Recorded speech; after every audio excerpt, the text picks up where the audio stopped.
مساء الخير جميعا. تحياتنا لكم. طبعا احنا فتحنا البث وصار فد اشكال معين وانغلق، فسيرجعون المتابعين من جديد. تحياتنا لكم. شوف الكباتن.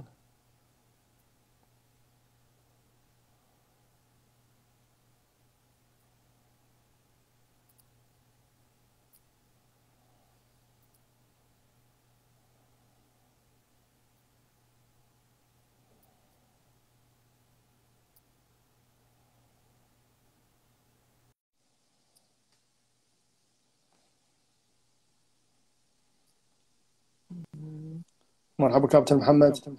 مرحب كابتن فرات، شلونك حبيبي؟ ما ادري صار اشكال معين وانغلق البث كله. ما اعرف، انا ظليت انتظر. انا قلت يمكن طلعت خارج التطبيق قاعد تحكي. لا ما ادري. هسه كابتن اركان المفروض دخل ويانا. هو دخل ويانا قبل دقيقة.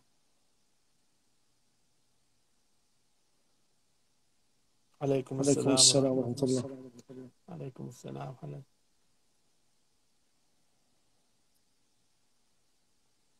منورين جميع المتابعين، نرحب بكم ان شاء الله. الليلة من ليالي المونديال حتكون بضيافة الكابتن اللاعب الدولي السابق الكابتن أركان نجيب. أشكرك حبيبي دكتور حسين. دكتور والله حسين عليك علي، منور حبيبي. نورتنا كابتن حسين. نورتونا جميعا كل الاخوه والاخوات المتابعين البث. كابتن اركان دخل ويانا. بس دعوة ينضم. كابتن أركان تحياتنا لك. احنا دزينا لك دعوة، يا ريت تقبلها. كابتن كاب... محمد المهندس منور. كابتن محمد تقدر تنص الصوت شوية يمك؟ يا الله اشتغلنا.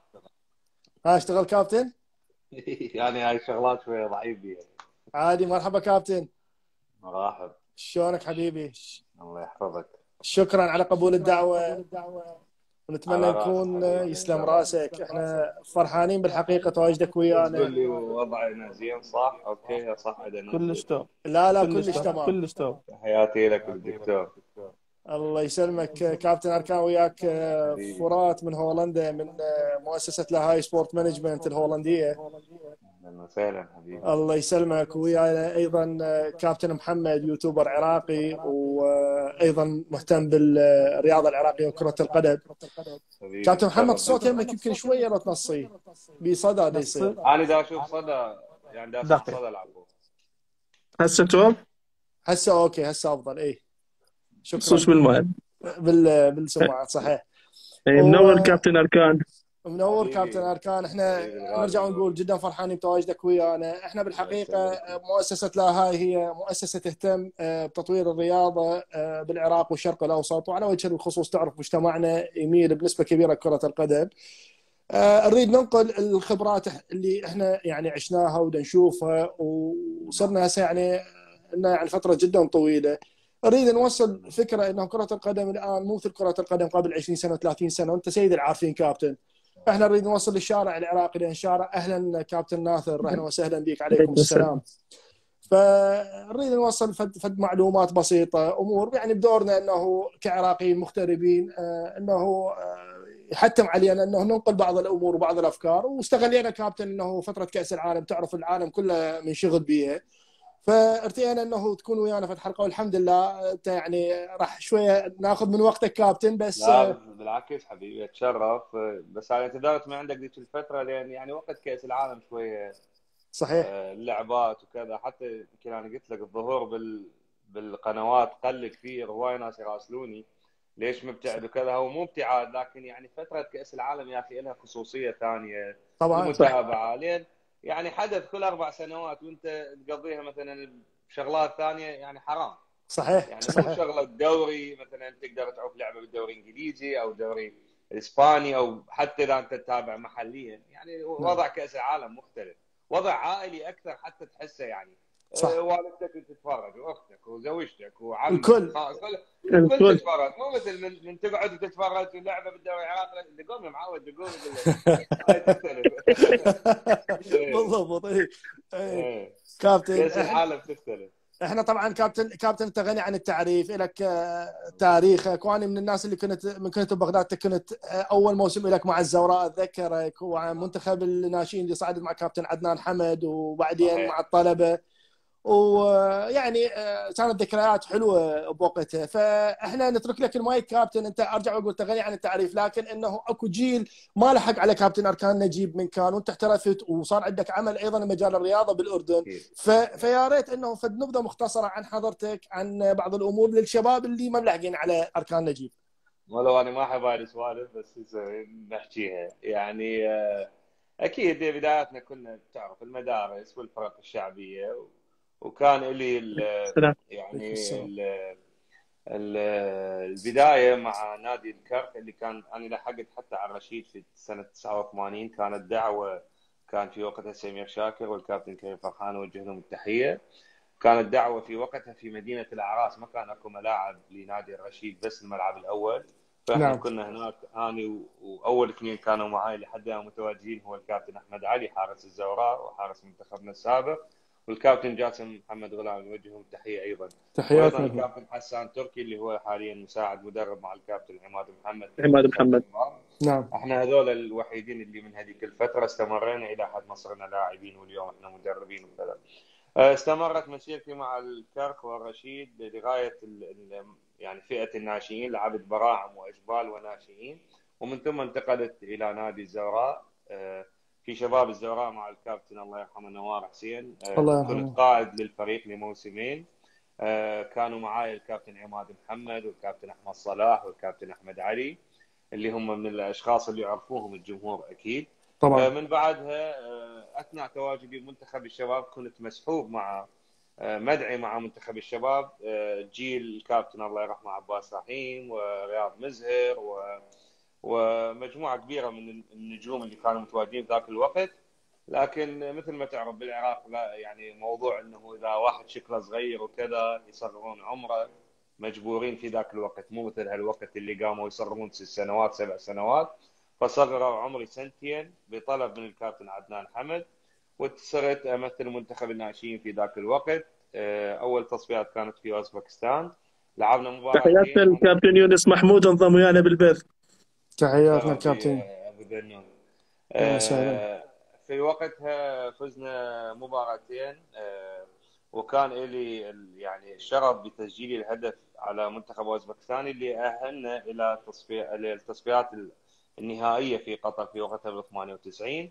بعد ذلك مجموعه كبيره من اللاعبين اللي برزنا في منتخب الناشئين واللي كنا في الزوراء، طلعنا من الشباب الى الفريق الاول بدعوه من الكابتن انور جسام، وبعدها الكابتن عدنان حمد لما استلم الفريق. كنا اني وعلاء ستار، عماد محمد واحمد صلاح وعلاء عبد الواحد وعبير جمال اذا تتذكر. نعم كابتن عبير طبعا. لكن للاسف الاصابه ابعدت واحد من افضل المدافعين. مدافعين اليمين كان افضل مدافعين اليمين. للاسف في جيل، نعم، وكنا في جيل ذهبي بشكل مميز. وبعد سنه انضم الينا من الاحتراف الكابتن احمد راضي الله يرحمه. كان شرف التواجد معاهم هو وليد حسين. موسم 6 بطولات كابتن، مو موسم 7000 بطوله في وقتها، هرنش ناخذ بطولات. زين. كان موسم مميز بالنسبه لنا. السنه اللي بعدها حسيت يعني هذه الفتره هي فترتي، واحتاج انه اكون يعني لاعب مؤثر بالفريق، لتواجد زخم كبير من النجوم، احمد عبد الجبار في وسط الملعب، وعصام حمد وعباس رحيم وياسر عبد اللطيف وحيدر محمود، حيدر جبار. لا دا احكي لك في منطقه الوسط. في منطقه الوسط. نعم. احمد حسين وعدنان ابو سعديه وكثير من اللاعبين. صح. فاتحوني نادي الطلبه في وقتها، وانتقلت من الزوراء الى الطلبه لاخذ فرصتي الحقيقيه. وكانت الانطلاقه من الطلبه الى الاحتراف في الفيصلي وفي البحريني وفي الاهلي القطري لفتره بسيطه، ومع شباب الحسين الاردني. والمسيره كانت الحمد لله جيده من خلال البطولات وليس من خلال تمثيل المنتخب الوطني. للاسف مثلت منتخب الشباب وحصلت على كاس اسيا عام 2000، ولعبت في كاس العالم في وقتها 2001. كانت مسيره جيده. بعدها ارتئيت انه اتجه الى مجال التدريب في داعش كانت اول يعني شهاده تدريبيه لي، وكنت اصغر لاعب يحصل على شهاده تدريبيه في وقتها، السي وبعدين البي وبعدين الاي، واخذت شهادات متفرقه عن اونلاين، عن اللياقه البدنيه وعن بعض الامور، وعن التحليل الفني للمباريات. والحمد لله والشكر. يمكن للاسف بسبب كورونا وانشغال، يمكن انت تعرف احنا حاكيين بشكل خاص، التزام الاهل، عائلتي كانت متواجده في كندا ودا انقلهم الى امريكا وعمان، فالثلاث سنوات الاخيره بتواجد فتره كورونا يعني تبهذلت في هذا الموضوع. الله يساعدك. ابتعدت عن التدريب، ابتعدت انه اروح كاس العرب، اندعيت ما رحت، هسه كاس العالم ما قدرت اروح. لذلك هالفتره كانت شويه يعني على الصعيد الرياضي، يعني يمكن على الصعيد التحليلي الناس عرفتني اكثر وصار عندي جمهور معين يعني اتشرف يعني تفاعلهم معي، لكن مو هذا طموحي. طموحي ان اكون في الملعب كاداري او كمدرب، وافضل اني اكثر الجانب الفني. ان شاء الله ان شاء الله كابتن. طبعا لا بالعكس، تحيات كابتن يونس محمود كان ويانا. انا ثبتت التعليق مال الكابتن يونس يبعث بتحياته لك كابتن اركان. الله يسلمك حبيبي. الله يخليك كابتن. تفضل كابتن محمد، لك المايك. بدي اسئله، باي سنه انتقلت النادي الطلبه كابتن اركان؟ موسم 99,2000 يعني. 99,000. نعم، هي كانت انتقاله. شوف في ذاك الوقت انا دائما احكيها باللقاءات، شوف هسه ايش قد سهل اللاعب يلعب بالشرطه، وراه يروح ثاني يوم للزوراء، وراه يلعب بالزوراء ويروح للجويه، وراها يروح كذا. طبعا هي حاله سلبيه تاثر حتى على المستوى الفني للاعبين اغلبيتهم، لذلك يبتعدون عن الانسجام، يبتعدون عن يعني استقبال فكر المدرب، وبنفس الوقت متوازي لها المدربين هم يوميا يتطفر بنادي وكذا. لذلك ما نشوف عندنا اي نادي اليوم محلي عنده فد صبغه تكتيكيه معينه او فد اسلوب معين، لان كل فتره يجي له مدرب جديد ينطي افكار جديده خلاف. لذلك هاي للاسف فقدناها. في وقتها قرار انه تنتقل من نادي كبير مثل الزوراء لنادي كبير مثل الطلبه، يعني ما تتصور كنت ابكي وشلون راح انتقل، شلون اروح من الزوراء للطلبه، يعني فشي كبير. وتاثير الجمهور كابتن، وتاثير الجمهور نستحي، اقول لك نستحي يعني. صحيح. اروح اسال باب الشرقي من اشتري، لو اروح الكراده، لو اروح كذا ويقولوا لي كذا، يعني ايش نستحي؟ هسه هذا الموضوع للاسف. صح احنا في زمن الاحتراف، لكن يا اخوان شوف ريال مدريد ولا شوف برشلونه ولا شوف اللاعب على الاقل يوقع له 4 مواسم او على الاقل 3 مواسم، مو انت كل سنه تنتقل في نادي. كونكت يعني تواصلك مع الجمهور يختلف، الثقافه تختلف في الدوره في الدوري، مثلا انت تروح للاسباني وتروح لذلك اللاعبين يفكرون بهذه الامور حتى يكونوا مركزين اكثر، حتى ينطون يعني مستوى فني اكثر. احنا لاعبنا ما يفكر بهذا الشيء للاسف.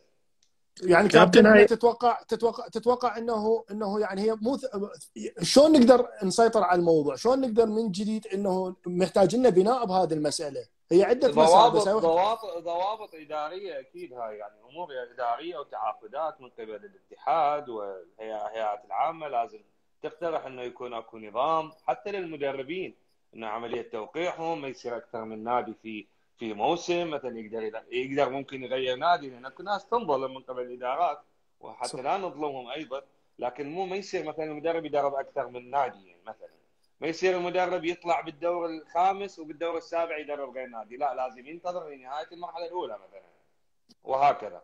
او مثلا بالمرحله الثانيه الدور مثلا ال 12 او 13 من يطلع وهو اصلا طالع خلاص بعد ما يدرب يروح للموسم القادم. حتى المدرب ايضا يفكر بادواته، بالنادي اللي يختاره، مع الادارات اللي يقعد معها، مو تجي توقع مع اي نادي بس مجرد اخذ لي 150 مليون ولا 200 مليون بدون تفكير بتطوير الكره، بتطوير نفسي انا كمدرب. لذلك يعني يجب على الاتحاد وضع ضوابط على ادارات الانديه اللي هي اصلا هي كلها تاخذ فلوس من الحكومه. انت ما تقول مثلا مثل انجلترا ولا اسبانيا هذا مالك مالته امريكي وهذا مالك مالته انجليزي وهذاك اسباني وكذا، حتى انت وانديه كلها مستثمره حتى ما تقدر تطبق قوانين. رغم ذلك الاتحاد الانجليزي مثلا يفرض ضوابط معينه على كل الانديه يجب تطبيقها حتى تخدم بالتالي مصلحه الكره الانجليزيه مثلا. نعم. زين كابتن احنا في اوروبا عندنا انه من يجي مثلا اتحاد جديد، خلينا نحكي بخصوص الرياضه وكره القدم او اداره نادي، خلينا نحكي على اتحاد، مستوى الاتحاد من يجي الاتحاد ما نقدر هسه نحكم عليه. طبعا انا شخصيا باكثر من لايف استضافونا اخوان ويعني لقاءات كنت اقول شخصيا انه ما يصير نحكي على الاتحاد، ولا انه حتى اذا اخفق ما يصير نحكي عليه من باب انه التهجم والتنكيل وهالمسائل هذه، احنا بعيدين عن هاي الامور. لكن النقطه وين كابتن؟ يعني وين كانت النقطه مالتي؟ انه لازم نعطي مجال، خلينا نشوف شنو رؤيه الاتحاد، وين يرضون يوصلون. خصوصا كابتن استبشرنا انه الناس اللي اجت من كابتن عدنان درجال الى كابتن يونس محمود، تحياتنا لهم كلهم، انه ناس فاهمين الموضوع. خصوصا كابتن عدنان درجال من كان بقطر، وهو يعني له باع طويل بالعمل الاداري. خلينا نقول الان احنا كابتن اكثر من سنه راح نصير، لكن ما قاعدنا نلبس امور يعني كابتن مع احترامنا الامور ما تقاس انه احنا نظمنا بطوله خليج. يعني هذا الموضوع ما يمشي ترى علينا. انا احكي لك انه احنا داخلين مع اتحادات اوروبيه ومع انديه على مستوى اياكس وفاينورد بيز في، الامور ما تدار، وانت هم سيد العارفين ما تدار الامور بهالشكل هذا احنا نريد ممكن نهدئ الشارع استضافه بطوله الخليج. وشفنا امثله كثر كابتن، منتخبات وصلت للبصره وانسحبت. شنو الاسباب؟ ما لي علاقه بها، لكن ما نشوف اكو سياسه واضحه. قبل ما يبدا الدوري نادي الديوانيه كان مشارك ويشارك، احنا ما نريد هسه ندخل بتفاصيل هذا الموضوع، لكن وين العمل الاداري للاتحاد؟ هو نقول راس الهرم.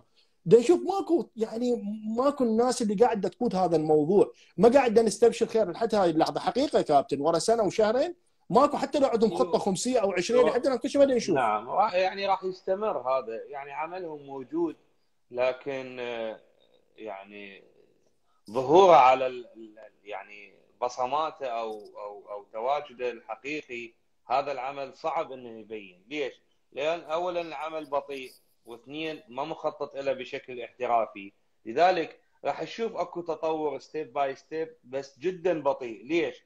لان انت العمل الاداري اذا ما يكون اكو توافق داخل المنظومه نفسها من الصعب ان يتطور، هاي وحده. اثنين، عمل الاتحاد حتى يكون يعني خططه تمشي بالشكل الصحيح يجب ان يكون هناك تعاون ايضا من ما يكمل عمل الاتحاد وهم الانديه. وبالتالي اليوم احنا بالعراق هذه الصراعات الموجوده، الاسماء اللي تقود الرياضه، بتواجد للاسف بعض المتنفذين من الاحزاب اللي خربت الرياضه العراقيه بشكل للأسف. كامل.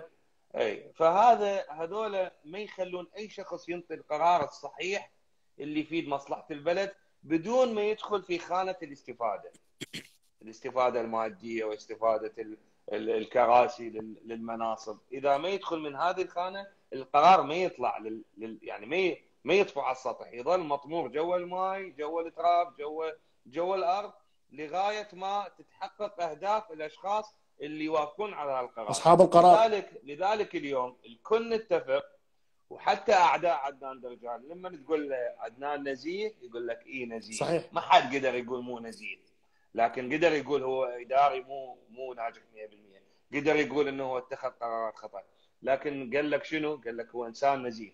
لذلك الانسان النزيه حتى يعمل في العراق من الصعب ان يحقق طموحاته وافكاره بالعراق. ليش؟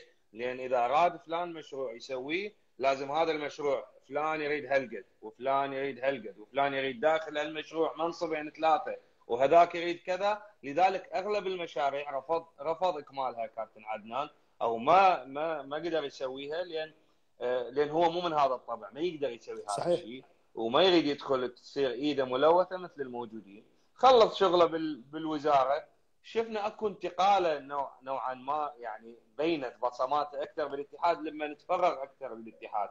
الاتحاد ما بي استفادات هوايه من مثل الوزاره، لذلك الضغط قل عليه، بدا يعمل الرجل التوجه لبطوله الخليج. صح، يمكن اني وانت لان احنا عايشين برا ونشوف الناس وين تشتغل نشوفه مو شيء مهم، لكن هو ضمن عمله وضمن عواطف جمهورنا شيء مهم تصبح له.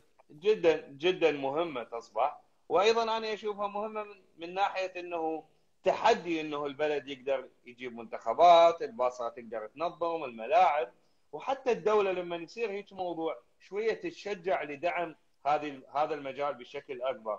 لان يشوفون اليوم كاس العالم هي رساله، كاس العالم في قطر، وليس لو صاير كاس العالم في اي مكان ولا حد يباوع من جماعتنا اللي ما لهم دخل بالرياضه، بس لان بقطر وهاي الغيره العربيه اللي موجوده، واحد يغار من الله، فشويه حركت بعض الاشخاص، حركت رئيس مجلس الوزراء، حركت رئيس مجلس النواب، حركت بعض السياسيين، وحركت حتى السيد مقتدى الصدر اللي سوى يعني تغريده تويت للمغرب تغريده على تويتر على صحيح. على المغرب. تتخيل كم مقدار انه العمل الرياضي وكرة القدم هي مؤثرة داخل بلدنا، حتى على السياسيين لما يكون الموضوع بهذا الشكل. صحيح كابتن، كان نقدر نختصرها انه احنا ما عندنا عمل اداري محترف، نفتقد هاي الحاله. البارحه في برنامج الكأس مع علي نوري، نوجه له التحيه، قلت له بالاخير، قلت له يعني اغلب لاعبين القدامى الى متى يخلص نجومنا ويقعد مساعد مدرب وبس، لو يكرس حاب لو يحكي على فلان وفلان وما عنده اللي ما عندهم امكانيه تدريبيه. قلت له يعني مع احتراماتي اللي عندهم كاريزما ويقدر ويدرب وكذا، قلت له الكل هسه يجي ويصير مدرب حتى يقعد مساعد او مساعد ثاني ياخذ راتب وبس يمشي حاله. قلت له شويه اتجهوا للعمل الاداري، روحوا خذوا لكم دورات، دخلوا في ادارات الانديه، خلينا نستفاد من هالاسماء، خلينا نستفاد من كثير من الاسماء تدخل بالادارات حتى تبدي تطور. لان انت لما تكون لاعب سابق، شخص داري بالرياضه بشكل كبير، من تدخل بهالمجال راح تكون مطور لهالمجال. لذلك احنا افتقدنا كثير من الاسماء. شوف هسه مثلا بالزراعه بس فلاح حسن، رغم انه ناس اكو علامات استفهام عليه، لكن هو لانه لاعب سابق قدر يمشي الزراعه بشكل معين رغم الامكانيات، لكن هو اداري جيد يعتبر. واكو كثير من الامثله. اما انديه اخرى لحد الان كل الهيئه الاداريه ما لهم دخل بالرياضه، تلقاهم او تلقى 90% من عندهم اصلا مو لاعب كره قدم ولا على قولتهم لابس شورت بحياته. لذلك من الصعب تتطور رياضه بدون ما اكو اداره حقيقيه بالانديه. هاي وحده. موضوع الثاني طلبت، قلت يعني احنا لحد الان ما عندنا مثلا لاعب قديم مثلا ايجنت يعني مال لاعبين. نعم. احنا عندنا ضعف كبير في تسويق لاعبين، صار اكثر من 30 سنه. ليث حسين جو برشلونه، احمد راضي جو باراغواي صحيح. كثير من اللاعبين رادهم بس ما حد سوقهم بالشكل الصحيح. اليوم تجربه ال 15 سنه الاخيره مع الجزائر والمغرب وتونس وكثير من ايران، كابتن منتخب ايران، السنغال وكاميرون، ذولا ناس جابت ناس راحوا وزرعوا بذره صحيحه. راح بدا باسكتلندا وبلجيكا وبالدنمارك وبهذه وبالتشيك وكذا، وشويه شويه اثبت نفسه وصار يقولون هذا منين؟ يقولوا لهم هذا من الجزائر. راحوا دوره ولقوا لاعبين وغيره بهاي ال 20 سنه الاخيره. اليوم يمتلكون اكثر من 30 لاعب في دوريات محترمه. المغرب يمتلكون اكثر من 40 لاعب في دوريات محترمه، ما احكي لك درجه ثانيه ودرجه كابتن مفاجاه منتخب المغرب، راح ندخل شويه بتفاصيل كاس العالم. نعم. مفاجاه منتخب المغرب من اصدقاء عندي هنا في هولندا مغاربه، عندهم 4 لاعبين لحد الان ما شايفين ساحه على اعلى مستوى. اي لا هذول نظامهم يعني ممكن عقب يكون عندك بديل بهذا المستوى توصل لكاس العالم بهذه الطريقه اخوي. كابتن قبل البطوله قلت المغرب الوحيدين اللي ممكن يبيضون وجه، بالضبط هم الوحيدين بيضوا وجه. كابتن باحد البثوث. نعم عندهم 4 لاعبين، 2 من دول اللاعبين على مستوى جدا عالي لحد الان ما شايفين ساحه. صح. نظامهم اوراق رابحه للدوره الثمانيه والدوره الاربعه اذا صعدوا. صح. هو اغلب الفرق اللي شوف هسه السعوديه ادوا اداء كبير امام المنتخب الارجنتيني وحتى المباراتين اللي بعدها. بس شنو ينقص السعوديه؟ يمكن ما حد حكى لحد الان. السعوديه لا تمتلك 16 لاعب جيد، تمتلك 12 لاعب جيد او 16 لاعب. انت حتى تكون متواجد بقوه في اي بطوله مثل كاس العالم او كاس اسيا او اوروبا، لازم يكون عندك على الاقل 16 لاعب على مستوى عالي، يعني يكون عندك 4 بدلاء الى 5 بدلاء على مستوى عالي. لذلك من السعوديه غابوا عنا 4 لاعبين كانوا جيدين على المستوى التكتيكي، لكن تاثروا على مستوى تنظيم اللعب، على مستوى الناحيه الهجوميه، خصوصا في منطقه الوسط تاثروا هوايه.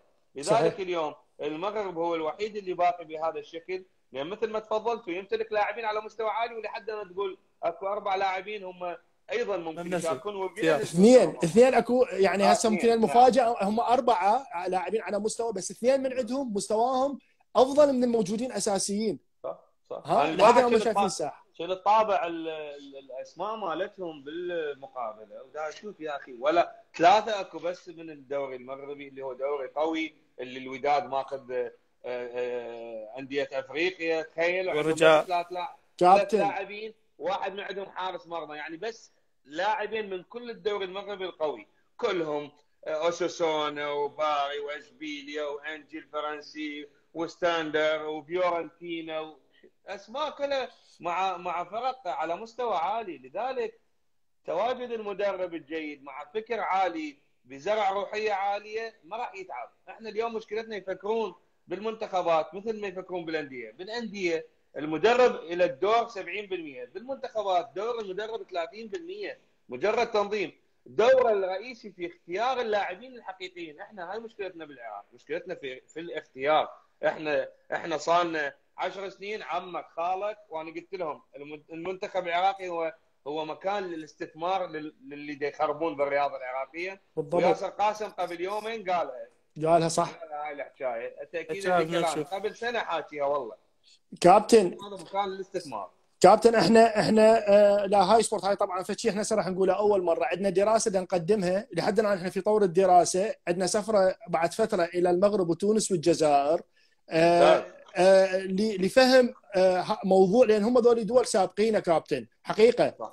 وبسبب انه هجره المغاربه والجزائريين بلاد شمال المغرب العربي الى اوروبا، فعندهم من الخبره الغير قليله انه ممكن يفيدونا. فمثل ما تفضلت اكو نقطه جدا جوهريه ذكرتها، انه 3 لاعبين محليين والباقي كلهم محترفين. فاحنا الان بدنا نتواصل. اكو واحده من النقاط اللي طبعا ما مذكوره، احد اساسيات مؤسسه اسباير اللي بقطر الاسبانيه هو مؤسسها مغربي، حتى تكونون بالصوره. هذا مغربي، هو اللي اسس مؤسسه اسباير قبل اكثر من 14 سنه تقريبا. اساس من كانت قطر تحكي على كاس العالم، بعدها ما ماخذ الموافقه باستضافه كاس العالم، كان هو يشتغل هناك. الان هذا الرجل طبعا ما يحضرني اسمه، انا مسجله.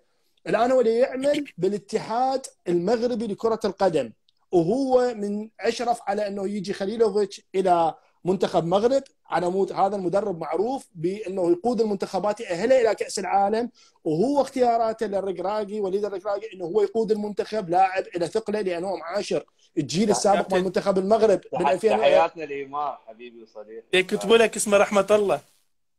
ممكن ابدا اشوف انا عندي الكتابه مدى ممكن. كابتن هو امير سبورت، ايمار سبورت يقول لك اسمه صاحب أيمار. اكبر شركه لاعداد المباريات وتنظيم البطولات، عراقي. تشرف.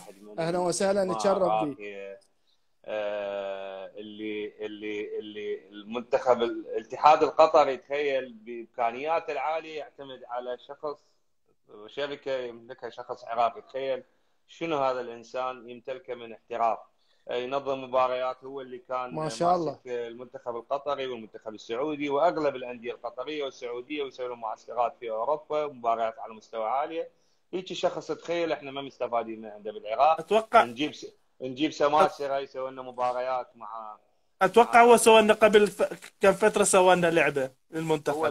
هو اللي دخل منتخب العراق في بطوله دبي، وقبلها اعتقد اي صح مال السعوديه ومال اللي لعبنا ضد كابتن اركان. على هذا الطور، على هذا الاطار، طبعا احنا نتشرف عندنا في الطاقات وامكانيات كابتن اركان ان نحكي على 5 مليون عراقي طلعوا من 25 سنه 30 سنه. نعم. الان بدات تطلع اجيال حقيقه. الان عندنا بالبث كابتن اركان حتى يعني صدق فكره ايضا، عندنا مدربين على مستوى عالي في اوروبا. يعني مثلا احنا تابعت اثنين تراني متابع كثير هذا الموضوع بدون ما احكي به بالاعلام. يعني اي واحد يقول لي اكو واحد، ذاك يوم قالوا لك واحد بانجلترا يشتغل في تطوير المدربين. كابتن ناثر ويانا بالبث، موجود ويانا بالبث كابتن ناثر. وكابتن عليه قلت لهم يعني اتمنى اتعرف عليك اشخاص استفاد من عندهم حقيقه. يعني عندنا كباتن، يعني مثلا عندنا كابتن ناثر الخطيب، يعني بالاضافه لانه هو كان يعمل بنادي واتفورد الانجليزي، هو مطور في الاتحاد الانجليزي لكره القدم. سمعت. عندنا كابتن محمد نوري في اكاديميه ريال مدريد في المانيا. عندنا كابتن علاء طالب في اكاديميه مانشستر سيتي. يقول لك احد الاشخاص ليش ما استدعى هيران؟ لازم يعرفون الجمهور انه هاي بطوله الخليج بطوله ليست في ايام الفيفا داي، وهواي لاعبين ما راح يكونوا متواجدين. لذلك هي فرصه للمدرب اللي يشوف شكو شيء محلي راح ينخلهم حتى يوصل لاكبر عدد معين من اللي يستحقون تمثيل المنتخب على المستوى المحلي. اما اللاعبين المتواجدين بالخارج فاكيد هناك متابعه قويه من الكادر وحتى من الاتحاد وحتى من اشخاص كثيرين. واحنا دائما ايضا نرسل لهم بعض الاسماء اللي نحس حسب وجهة نظرنا ويعني خبرتنا البسيطة انهم يستحقون التواجد. لكن يعني اكيد من خلالكم يعني الناس المتواجدين برا يا اخوان، ترى تمثيل منتخب العراق مو لعبه، مو اي لاعب يلعب له لعبتين درجه ثالثه او ثانيه ويريد يلعب منتخب العراق. يجب ان يعني يراسلوني بعض الاهالي كابتن اريد اودي ابني وكذا وغيرهم ما يسوي. قلت له حبيبي انت تودي ابنك انت روح سوي جوازه وانت كمل اوراقه وخليه يكون جاهز وخلي دائما يكون مجتهد في ناديه وكذا، وراح تجي الفرصه. اليوم عندنا مدرب موقعين وياه 4 سنوات، مدرب ما عنده يعني مجاملات، راح يشوف كل شخص يستحق ان يلعب. كابتن خلينا ننتقل لنقطة المدرب الحالي نتمنى له ان شاء الله كل التوفيق. تتوقع انا ارجع واقول لك احنا عندنا وجهة نظر طبعا تختلف، وحتى من كنا في بغداد التقينا مع كابتن عدنان درجال يعني شرحنا له قال شلون ممكن تقدرون تطورون. باختصار شديد قلنا له انه العمل الاداري واستراتيجيه هي اهم، كل شيء اهم من اي شيء ثاني. تقول لي فئات عمريه كلها تجي اذا عندك خطط استراتيجيه وعندك خطط خمسيه وعشريه، وبعدين يلا انت تبدي انه تجيب مدربه. لكن الان على الوضع الحالي المدرب الحالي اللي عندنا نتمنى له مره ثانيه كل التوفيق. تتوقع انه متوفرت له كل السبل حتى ينجح؟ شنو اللي محتاجه حتى نقدر نحافظ عليه ويقدر يخلق فد بيئه براي كابتن اركان؟ يعني انا اشوف هو يعني تاقلم سريعا يعني بالاجواء. يعني احنا نشوفه ده يطلع ويروح ويجي ويروح مطاعم وكذا، هذا على مستوى الحياه المعيشيه. لان يعني المدرب هو مو بس بساحه الملعب، يجب ان يكون هو مرتاح حتى ينطيك. يعني هو انت مو تجيبه غصب وتقعده في فندق وما يطلع وما يشم الهواء وما يفتح شباك وتجيب له سفري للغرفه وياكل. لازم يكون يعرف شنو هالشعب، شنو هالثقافه، شنو الناس المتواجده في هالبلد، يسمع يشوف غير ما عن يسمع برا. احنا برا يصورون العراق انه هو منطقه حرب والارهاب وكذا، بالضبط. لكن لا، العراق بخير، يتطور كذا. اكيد عندنا سلبيات كثيره لكن هو مكان للعيشه. يعني احنا احسن من اليمن واحسن من كل افريقيا اللي الناس كلها تروح لها، وشكوا فرنسيين وشكوا اجانب يروحوا لها مثلا. لذلك اعتقد المدرب في هذا المجال بدا يتاقلم بشكل جيد هو ومساعديه. اعتقد عوائلهم بدات تصل ايضا وتواجه. صحيح. وفروا لهم اكو اخبار انه المدرب يريد يجيب عائلته كاساس حاليا. جابهم، اعتقد اوريدي جابهم. فاعتقد انه تواجدهم معاهم اكيد راح يضيف لهم يعني ارتياح اكثر حتى يتحركون بشكل افضل. تواجدهم في الدوري بشكل قوي وهذا ما مطلوب. انه الرؤيه عن كثب تختلف عن النقل التلفزيوني. النقل التلفزيوني ما يشوفك ان كمدربين او كمحللين، ما يشوفك 40% مما تشوفه داخل الملعب. لان انا اريد اشوف المدافع شلون يربط والهجمه هنا، اريد اشوف شلون يسد الفراغ، اريد اشوف هاي الحاله شلون تصير. هاي ما تظهر في التلفزيون وفي النقل التلفزيوني. لذلك هذا كنا نحكي به كثير انه عن ضروره تواصل المدربين مع اللاعبين البرة، وخطوه الكادر بالتواجد مع زيدان اقبال يوم امس كانت يعني شيء يعني يفرح القلب. هسه يقول لك زيدان هو يحتاج واحد يشوفه، بس هذا لما يروح واللاعب يشوف مدرب منتخبه واقف ويجي يتفرج عليه يحس بقيمته، يحس باهميته في منتخبه، وبالتالي يعطيك افضل. وبالتالي اليوم من يشوفون المدرب يشوف زيدان اقبال اللي هو ما يحتاج احد يشوفه، هو اساسي في المنتخب، راح يكون وجاي يشوفه، راح يشجع اللاعبين البقيه. اهتمام هذا كابتن، انت سيد العارفين، اهتمام هذا اهتمام طبعا يعني. اخوي لعد اريكسون ولا كابيلا ولا كل مدربين المنتخبات من كانوا يقعدون ويتفرجون على اللاعبين شنو هو يحتاج يشوف مثلا ميسي او محتاج يشوف مثلا يعني اي اسم صح. من اللاعبين الموجودين في منتخبه ما يحتاج يعني، ويقدر يعرف مستواهم واصلين لمرحله من الاحترافيه مجرد متابعه حاله اللاعب سواء كانت البدنيه او الصحيه او الاجتماعيه من هذا الموضوع. اما موضوع المستوى كذا هذا يصير بعد معدوم التفكير به من قبل المدرب. بالنسبه للمدرب اعتقد انه الكابتن عدنان درجات يعني في هذا الكيس يعني خصوصا يعني هو متابعه بنفسه. يعني كل كم يوم تشوف المدرب قاعد مع عدنان طالب من عنده 1 2 3، بعد ماكو احد بيناتهم مباشره، وبالتالي القرار راح يكون اسرع. يعني كابتن عدنان احتاج فلان شغله، اي كذا يبلش. كابتن عدنان احتاج كذا، بلش بهذا الموضوع. ما نحتاجه احنا، اعتقد انه نحتاج لتوفير في العراق للمنتخبات العراقيه، نحتاج لتوفير ملاعب على مستوى عالي. توازي الملاعب اللي راح نلعب بيها سواء كان في كاس اسيا او كذا. احنا مشكلتنا ملاعب التمرين مفقوده، وهاي واحده من البنى التحتيه اللي ما فكروا بيهم كل الوزراء. اجوا يسووا ملعب وسووا دائره مدائره مرمر ونخل وما اعرف شنو، ولا واحد فكر يسوي ملاعب تدريب، باستثناء ملعب جذع النخله اللي يمتلك ملاعب تدريب جيده. وبالتالي اليوم انت في بغداد تحتاج انه المدرب يكون عنده ملعب خاص به للتمرين، يكون خالي به المنازع، يكون خالين بمستلزمات التدريب الخاصه بهم. تعرف مستلزمات تدريب للمدربين المحترفين كثيره، مدرب الحراس عنده الملاعب الصغار والملاعب قاعات الكبار كامله كابتن، قاعات كامله. نحتاج تكون اكو قاعه حديد ولو بسيطه للمنتخب، المنتخب يصير عنده قيمه. هذا الملعب للمنتخب العراقي الاول، موجوده منازعهم، موجوده ارقامهم، موجوده مستلزماتهم. المدرب لما يجي عنده داتا شو، عنده مثلا مكان للاجتماعات. كل هذه الامور هي اللي تخلي المدرب يحس انه اكو تواصل بينه وبين الاتحاد لانجاح عمله. هاي وحده.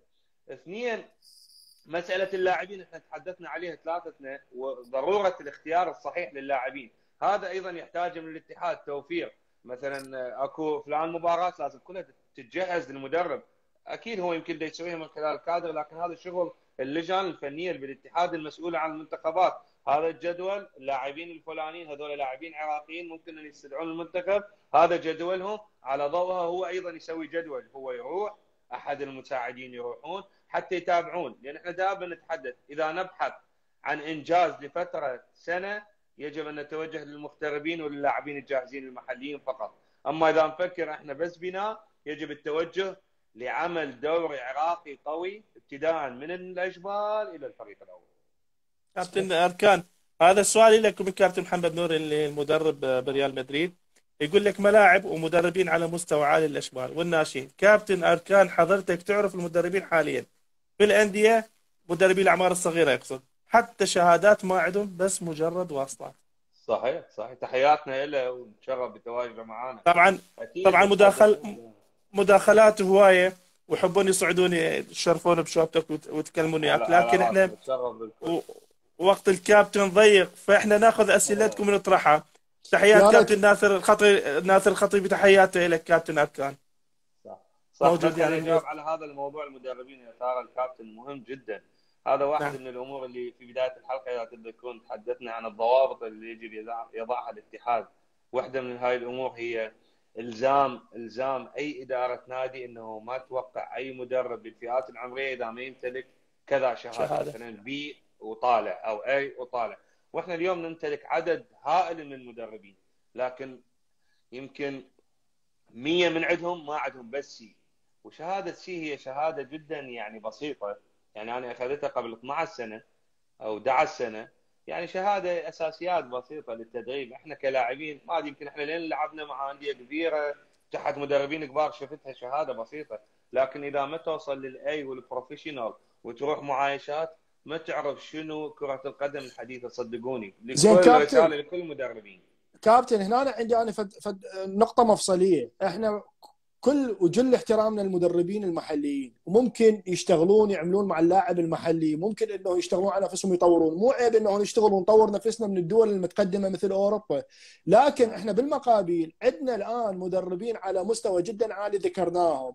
يعني انا هسه بهاي القعده مالتنا اللي موجودين نتشرف بالجميع، عندنا 5 إلى 6 مدربين على مستويات عاليه. احنا اذا عندنا لاعبين محترفين عايشين برا، وعندنا بنفس الخط يوازي مدربين يعرفون شلون يتعاملون وياه، ليش ما استفاد من ذولي اليوم؟ هاي رساله للاتحاد العراقي. ذولي اليوم يعني كل واحد يشتغل باكاديميه انديه، مانشستر سيتي، ريال مدريد، واتفورد، اتحاد انجليزي، يعني ذولي اذا كل واحد من عندهم اجى اعطى مثلا محاضرات او دورات، اذا صار تعاون مع الاتحاد العراقي هم ابناء البلد، هذول بمرور الوقت راح يكون لك مجموعه من المدربين المحليين يقدرون يقودون البلد. الرياضه عندنا بالداخل، ليش ما نستفاد من عندهم؟ ذولي ثروه وطنيه كابتن أركان، حرام انهم ما نستفاد من عندهم. طبعا هذول ثروه وطنيه، وانا متاكد اغلبيتهم يجي بس تحجز له تذكره وتحجز له فندق، لا يدور فلوس، لا يدور، متعاونين الى ابعد الحدود والله العظيم متاكد. لكن غير هذا الشيء يعني صعب انه يتواصل ويجيب مثلا خبير من انجلترا ولا من اسبانيا ولا من اي بلد يقدر. ليش شنو احنا ما عندنا فلوس العراقيين؟ لو الاتحادات والوزارات ما عندها فلوس موجوده اخويا، لكن ماكو حب يعني التطور، ماكو حب انه يفكر بالمستقبل. يعني بس نريد نخلص يومنا، بس نريد نوقع مع النادي وش يصير خلي يصير. طبعا مو الكل، اكو نسبه بسيطه قد لا تتعدى ال 10% هو من يفكر في مستقبله التدريبي، كيف يتعامل مع ناديه، كيف يتعامل مع اللاعبين، كيف يتعامل مع الاتحاد، كيف يتعامل مع الاعلام. انت تشوفون يمكن اغلب المدربين كل كم يوم يطلع بالاعلام ويحكي بطريقه وبعدين يروح للنادي مالته هو مثلا ما يسوي كل شيء، او يحكي بطريقه على مدرب معين ورا فتره قلب على هالطريقه، قام ويا المدرب. ناس كانت ضد المغتربين صارت ويا المغتربين، كانوا ويا المغتربين صاروا بالعكس. يعني اكو ناس لا يمتلكون الشخصيه ولا يمتلكون الكاريزما ولا يمتلكون عفوا طريقه التعامل الصحيحه مع الرياضه. ليش؟ لان اذا ما تسلح بسلاح الثقافه وسلاح التعليم في مساله التدريب، من الصعب ان يعني توازي العالم اليوم او يعني تكون على الاقل قريب عليه. البارحه قلت لهم في البرنامج، قلت لهم الى متى احنا، قلت لهم تتذكرون ايش قد حكينا على موضوع العالم ده تصعد واحنا ده نرجع، احنا مو واقفين ده نرجع بالضبط. قلت لهم باع العالم وين وصلت في كاس العالم، باع الفرق العربيه. قلت لهم انتم تخيلوا بعد احنا شو حنسوي ويا السعوديه ويا اليابان ويا كوريا ويا استراليا، او حتى اذا فكرنا في يوم من الايام نصعد كاس العالم بهذا الوضع شنو راح نصير مضحكه قدام العالم. لذلك التفكير بكاس العالم عوفوه، التفكير يعني اقوى تارجت عندنا خلي يكون كاس اسيا. بس اذا احنا ما نشتغل بالشكل الصحيح ونلحق من اليوم نشتغل، ترى يا دوب نلحق على المالديف، على بنغلاديش، على الهند، وحتى ذولا في 5 سنين 6 يصير من الصعب انه تغلبهم باريحيه. تقوم تعاني وياهم. ليش؟ لان كل العالم بدها تشتغل صح يا اخوان، كل العالم. يعني انا اغلب الدورات اللي رحتها قاموا يجون تخيل يعطينا، انا قبل 8 سنوات منطيني محاضره واحد من تايلاند. ليش انا شنو بالطوبه دي يعطي محاضره للعراقي والاردني والسعودي؟ يعني تخيل وصلوا لمرحله هم يعطون محاضرات في كره القدم. طبعا صارت ثقافه كابتن، صارت ثقافه وعلم يدرس، يعني ما صارت. يعني مع احتراماتي لكل بلدانهم، بس هم في كره القدم منهم امام يعني السعوديه والعراق وقطر ودول، يعني دول الدول مثلا بنغلاديش ولا سريلانكا، ولا ترى حتى من سريلانكا اكو محاضرين بالاتحاد الاسيوي. طبعا خير. طبعا مضبوط. كابتن هي وين اكو نقطه مهمه، هي ايضا انه لازم يصير الاعلام على موضوع مثلا بطوله الخليج. على بساطه الموضوع انه احنا نكون من نخلي الامور انه راح نستضيف البطوله، لازم احنا ناخذ البطوله، واذا خسرنا نقلب الدنيا وكانه راح يصير يوم القيامه. لا، لازم يصير انه تهيئه للمدرب، للمنتخب، افراد جديد. هي من تصير الثقافه هنا دور الاعلام كابتن، دور الرياضيين، الاشخاص اللي لهم ثقل للشارع العراقي. هذا شيء جدا مهم. هو تعرف شنو؟ قبل فتره قلت لهم احد اسباب وضع الاتحاد نفسه بهذا المأزق اللي بتواجده يعني امام الجمهور هو عدم شرح ما في داخلهم للجمهور. يعني دخلوا الكأس العالم ما قالوا ترى احنا هذا كأس العالم نريد نصعد تصفيات، ما نريد نصعد. وراها قالوا الدوري محترفين، لو ما يعرفون وين يريدون يوصلون.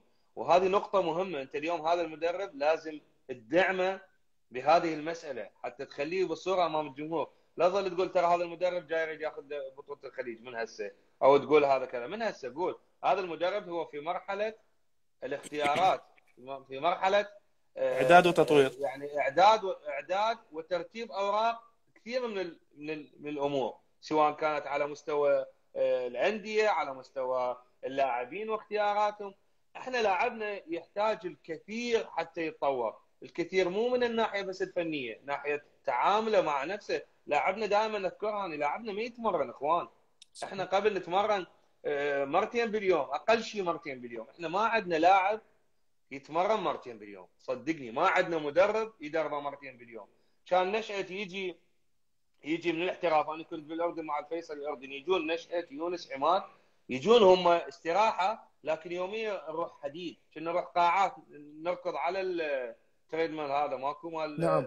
مال جيم، في سبيل يحافظون على لياقتهم. هسه ماكو هذا الشيء، لاعب ما يفكر بهذا الشيء، ما يصدق تجي الفتره حتى ياخذ اهله ويروح تركيا ويقضي له شهر يتونس. بس ما عندهم الراحه الايجابيه. لذلك كل لاعب من ينتهي دوري ويرجع يبدي دوري تشوف ياخذ 10 مراحل يلا يصير جاهز، بينما هو لازم بالضبط. خلال من المرحله الاولى يكون جاهز.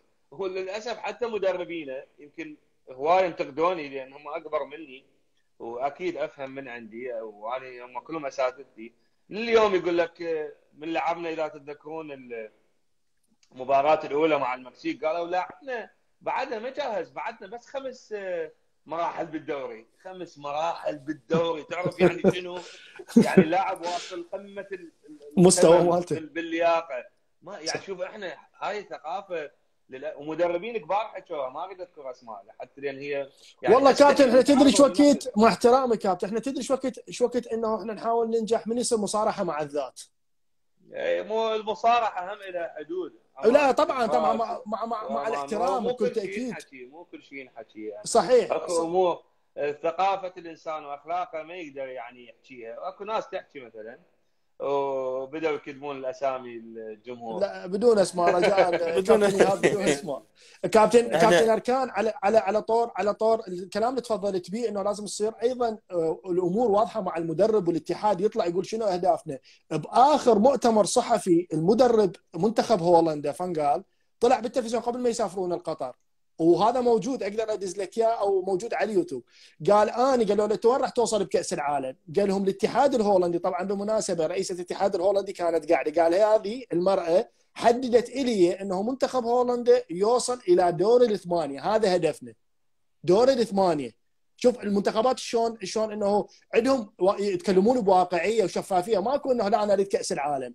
قال بس انا رايي الشخصي انا رايح القطر اجيب كاس العالم، واجي هاي اخر بطوله بالنسبه لي بحكم العمر هاي المسائل كتدريب، لان هو راح يستقيل بعد كاس العالم، هو قالها من البدايه وكان مريض قبل فتره. فشوف كابتن المصارحه، انا اقول لك الاتحاد الهدف مالته سوى الان منتخب هولندا بعيد عن الضغوط، لان حقق هدف الاتحاد، وصلوا الى دور الثمانيه وباكر يلعبون على دور الاربعه اذا فازوا، مباراتهم صح صعبه بس هم خارج، بس هو يقول لك لا انا دار العب من اجل الكاس.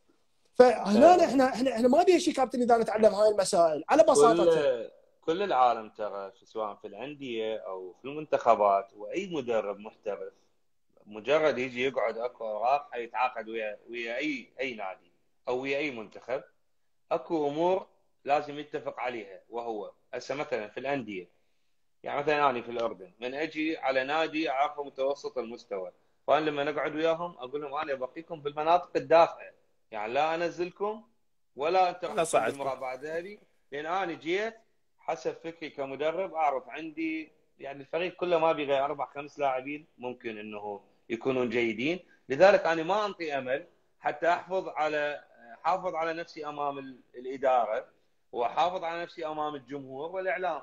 هاي 3 امور مهمه لاي مدرب لما يجي يستلم مهمه.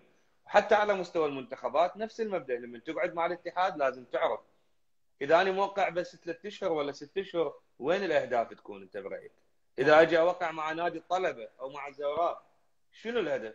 فاكيد كلهم يجون يقول انا اخذ لك دوري وانا كذا واقلب الدنيا واكسر وافلش في سبيل يوقع العقد، لان اكو حتى ادارات انديه يقول لك انا اذا تجي تاخذ لي الدوري مثلا. لليوم احنا عندنا هاي الثقافه يعني معدومه انه انا اعرف شكو عندي وامد شلون يقول لك الحافي على قد امد رجلي على قد الحافي، مو يقولون هيك هذا مثلا زين. فما يعرفون هذا الموضوع. احنا نريد الماكسيمم في امور احنا ما نقدر نوصل للمينيمم فيها، يعني اقل ما يمكن انه تنجح فريق ما عندنا. مثلا الطلبه بدا الموسم بفوزين، طلعت انا في وقتها في برنامج قالوا شنو رايك بالطلبه كابتن هذا الموسم جيدين وهم فايزين لعبتين، ونزلتها على الفيسبوك يمي بعد ما خسرت. قلت لهم الطلبه جيدين لكن اذا يريدون ياخذون دوري ما يقدرون ياخذون دوري، لان الطلبه ما عنده احتياط 3 بيوازون الاساسيين، هم الاساسيين اصلا 4-5 لاعبين جيدين، لذلك شلون تاخذ دوري؟ وراها الطلبه خسروا وطلعوا مدرب وهسه رجع وضعهم شوي احسن. قلت لهم يريدون ياخذون دوري لازم بين المرحلتين فتره الانتقالات لازم يجيبون كذا كذا كذا حتى يستمرون وياخذون دوري.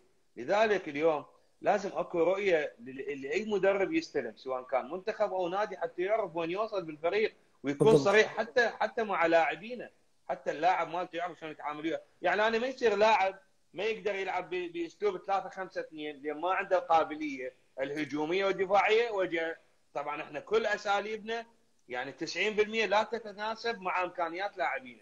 هو هذا اللي يدخل اللاعب بواحد بالله. شلون يلعب اذا هو ده تنطيه اسلوب ما يوازي لا قيمته الفنيه ولا البدنيه؟ اذا طعمه كبرى كابتن، لان انه طبعا مدرب هو اللي يعرف عصابة اللاعبين. المنتخب. اقول لك مثلا ادفوكات تفاجئ عباله منتخب العراق واصلين لمرحله القمه مثلا، فاجى من سحب هذا وجاب هذا، شاف وينكم بعد انسجام فيكم؟ خاصة من قالوا له هذول السوبر بالعراق. يعني من الصعب انطوه قائمه ب 53 ما بيهم 13 زينين، شو يسوي الرجال ده؟ وبعدين كلامي هذا بعد ما الناس انتقدتني المدربين وبعض المحللين من قلت عطلات اللاعبين بس من عندهم، بعد فتره هم اللاعبين شوي قاموا يطلعون بالتلفزيون والله عمي ادفوكات احسن مدرب، تخبل الرجال دي يعلمنا نستلم ونسلم باص واحنا بالمنتخب الوطني.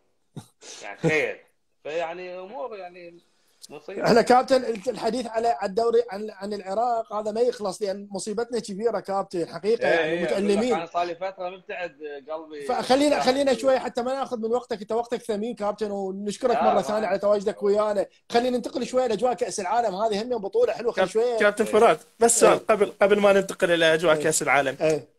كابتن اركان التشكيله الاولين اللي طرحها كاساس هي هدفها تطوير وهدفها اخذ كاس للخليج. انا اشوف من الاسماء الموجوده برايي بانه هو ناوي على كاس الخليج، مو ناوي انه يجرب بلاعب. لا هو مو ناوي ياخذ كاس الخليج، بس ناوي يدخل بمنتخب شويه يمتلك يعني قوه.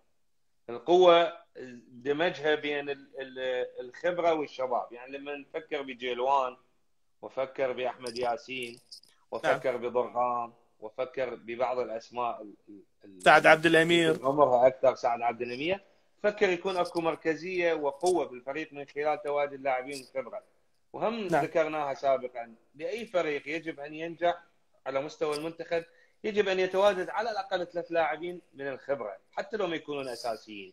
ضروري جدا عمليه الانتقال وتغيير جلده اي فريق يجب ان تمر بهذه المرحله، مرحله تواجد كم عنصر من الخبره هم يدمجون هذه ويزيدون من خبرتهم ويصير مرحله جديده. لذلك اعتقد تواجد لاعبين على مستوى خبره سعد وجيلوان اللي ما اخذ فرصه للاسف، اللي جيلوان المفروض قبل 10 سنين هو يكون احد لاعبين منتخب العراق لما يمتلكه من خبره على المستوى الاوروبي، لعب في الدوري الاوروبي ولعب في الدوري الالماني ولعب في السويدي، واعتقد لعب ايضا بالدنماركي ما اتذكر، لكن كان موفق جدا في تواجده في اوروبا بشكل كبير، وكان لاعب مؤثر ووصل انه يقود اكثر من نادي اوروبي، وهذا يعطيك يعني انطباع انه لاعب ما يمتلكه من امكانيات ما استفادنا من عنده للاسف في فتره كانت عمك قالك ومحاربه اللاعبين اللي ما راح يستفادون من عندهم اذا وصلوا المنتخب.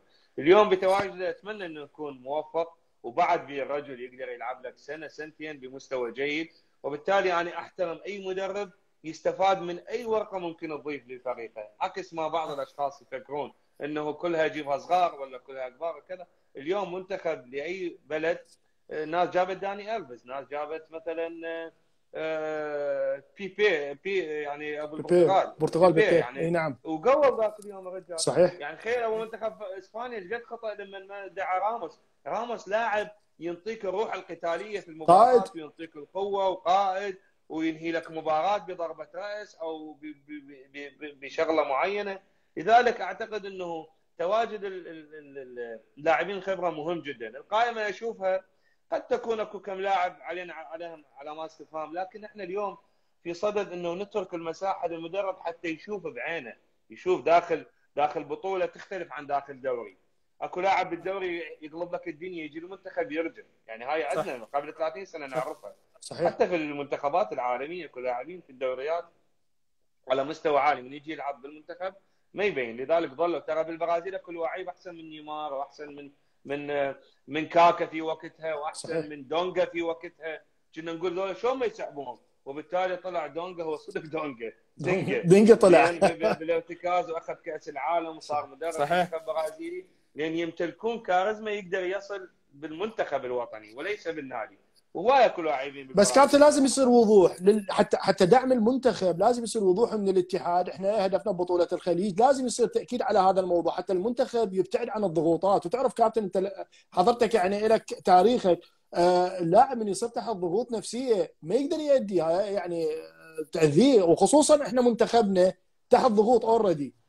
هاي انا شوي ما اتفق وياك بيها، لان بوقتها هم ايضا احد المدربين بعد 6 اشهر 7 اشهر يحكي لي بالضغوط النفسيه للاعبين. قلت له في وقتها، قلت له اذا لاعب يريد يمثل منتخب العراق وما يتحمل ضغط فهذا مو لاعب صراحه. صحيح. لعد الله يساعد اللاعبين اللي بالعالم ايش يتعرضون للضغوط. احنا انطينا للاعب اكسكيوز لي قدام انه هو ترى مضغوط وما ضغط نفسي. شنو ضغط وما ضغط نفسي؟ تعال العب منتخب العراق، اول شيء لا حد شايل سيفه عليك. هذا الصوت اللي يطلع ما موجود بالجمهور، موجود بالسوشيال ميديا. اذا انت ما تحمل سوشيال ميديا، قلت لهم اكثر من مره، طفي الاكونت مالتك، امسح ابلكيشنات. انت لاعب تفكر بمستقبل، يا فيسبوك يا انستغرام يا تويتر. شلون يسهلون كابتن؟ شلون يسوون هذا يمسحون؟ فهذا مو اكسكيوز لاي واحد. الضغوط النفسيه اللي تعرض عليها يتعرض لها الاتحاد، يتعرض لها المدرب، يمكن بشكل اكبر من اللاعبين. اللاعب يقدر يعوف هذا الموضوع، وحتى المدربين يقدرون.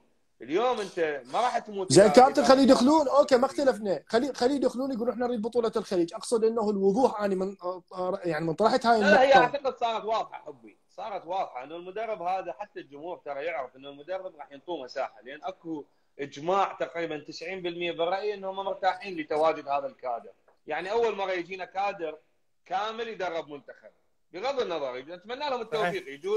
يجوز هم يطلعون مو ما عندهم هالامكانيات العاليه على مستوى مدربين اسبان، يمكن اكو احسن منهم، لكن مرات ترى الامكانيه بسيطه بشغل صح تنطيك انجاز. وامكانيه عاليه بعدم تواجد بالساحه داخل العراق والرؤيه يعني القريبه والتجربه الحقيقيه، يجوز ما تنطيك اي نتائج.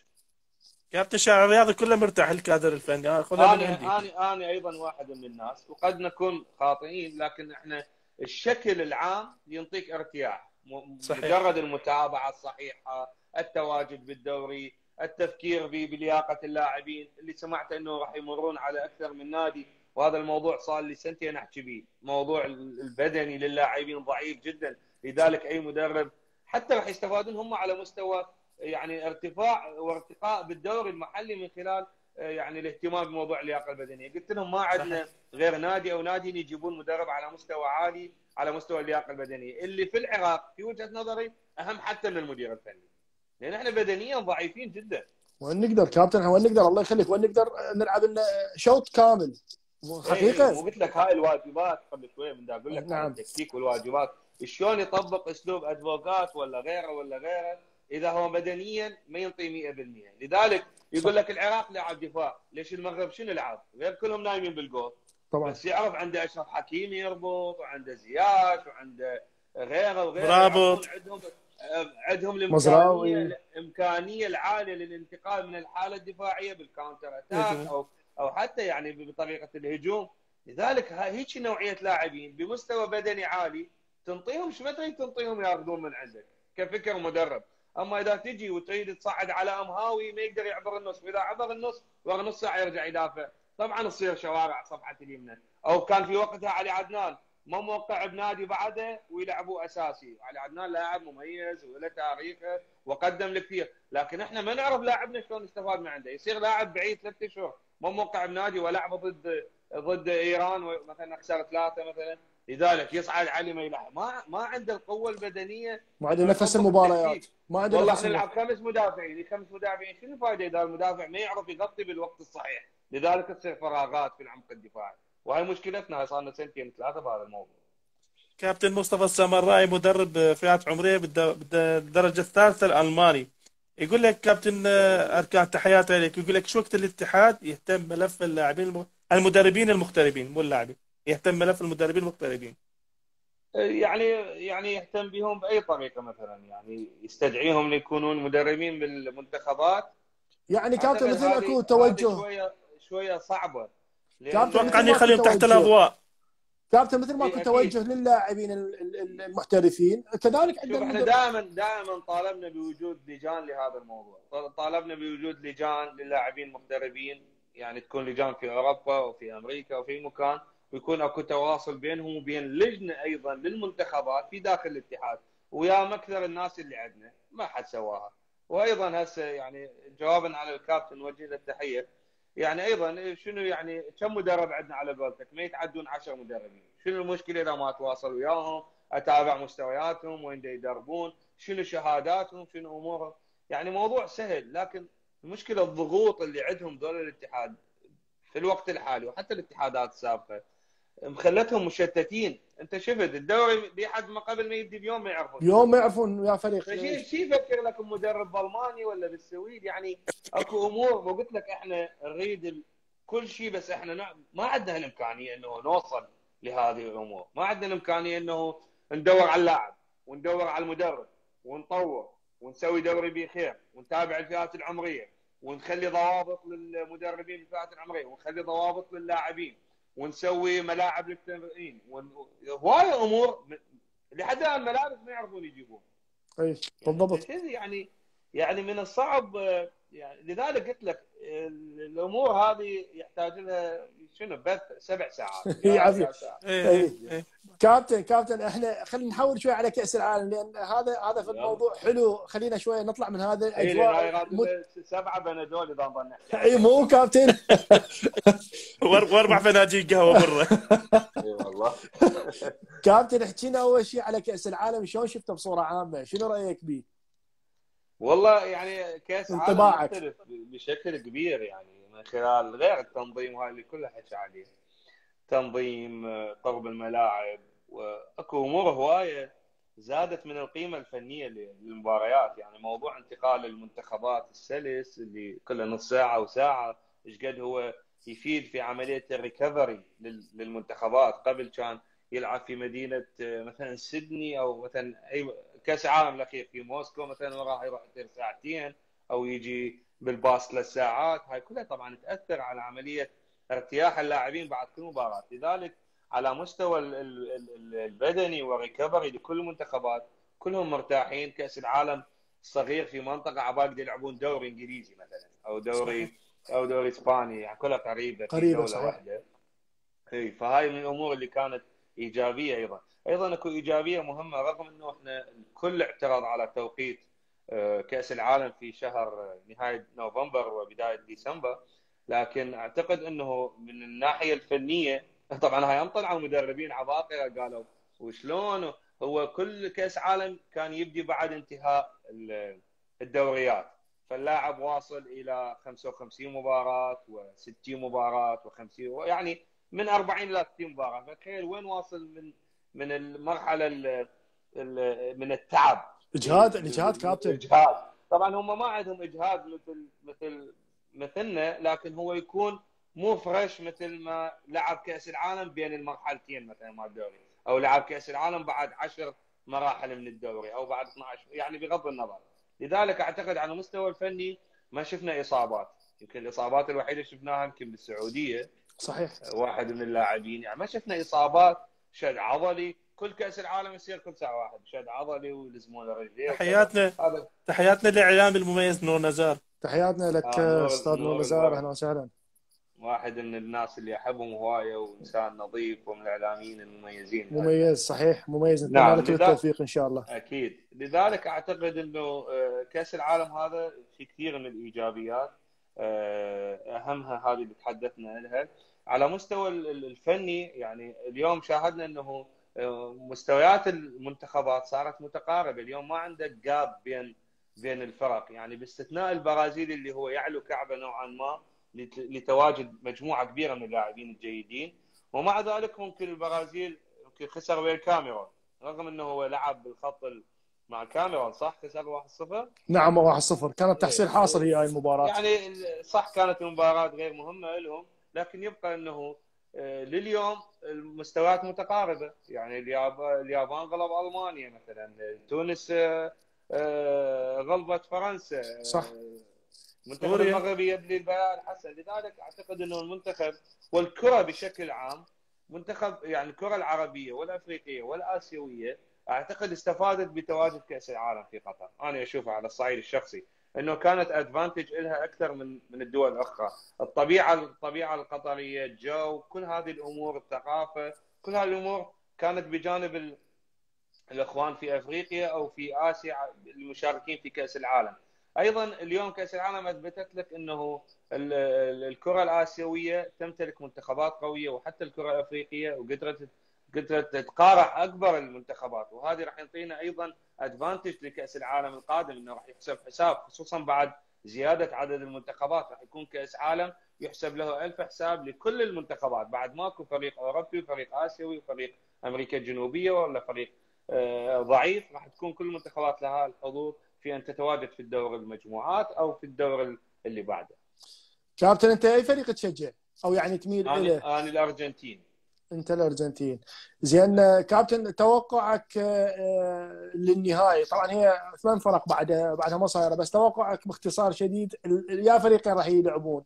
انا اشوف يعني اذا ما وصلت الدور القادم بين البرازيل والارجنتين، فواحد من عندهم ياخذ كاس العالم. يعني الجهه البرازيل والارجنتين هي من تاخذ كاس العالم. نعم. اذا طبعا تمنياتي اكيد المنتخب الارجنتيني، لكن اذا البرازيل ما تعدى هذه الدور اللي بعد كرواتيا، اللي انا اشوفه تحصيل حاصل بشكل كبير، يمكن الناس تنتقدني تقول لك ماكو شيء تحصيل حاصل، لكن في كاس العالم الحسابات تختلف، المفاجآت تقل بعد الوصول للادوار النهائيه بشكل كبير. يبقى الفريق اللي يمتلك العناصر الافضل والابرز والاقوى والعدد اللاعبين اللي يمتلكون جوده عاليه الاكثر هو اللي يصل للمباراه النهائيه. تقل المفاجآت، ممكن الاخطاء اذا كانت متواجده من مدافع او بشكل معين ثاني ممكن انه يصير لك مفاجاه، اما انه تصير مفاجاه مع فريق بحجم البرازيل اعتقد هي من الصعب. زين كابتن أركان، تفضل كابتن محمد. تفضل كابتن أركان، انت مو تلاحظ ان هاي بطوله كاس العالم غريبه، وخاصه في دور المجموعات شاهدنا مفاجآت كبيره لا تجي على البال ولا على الخاطر؟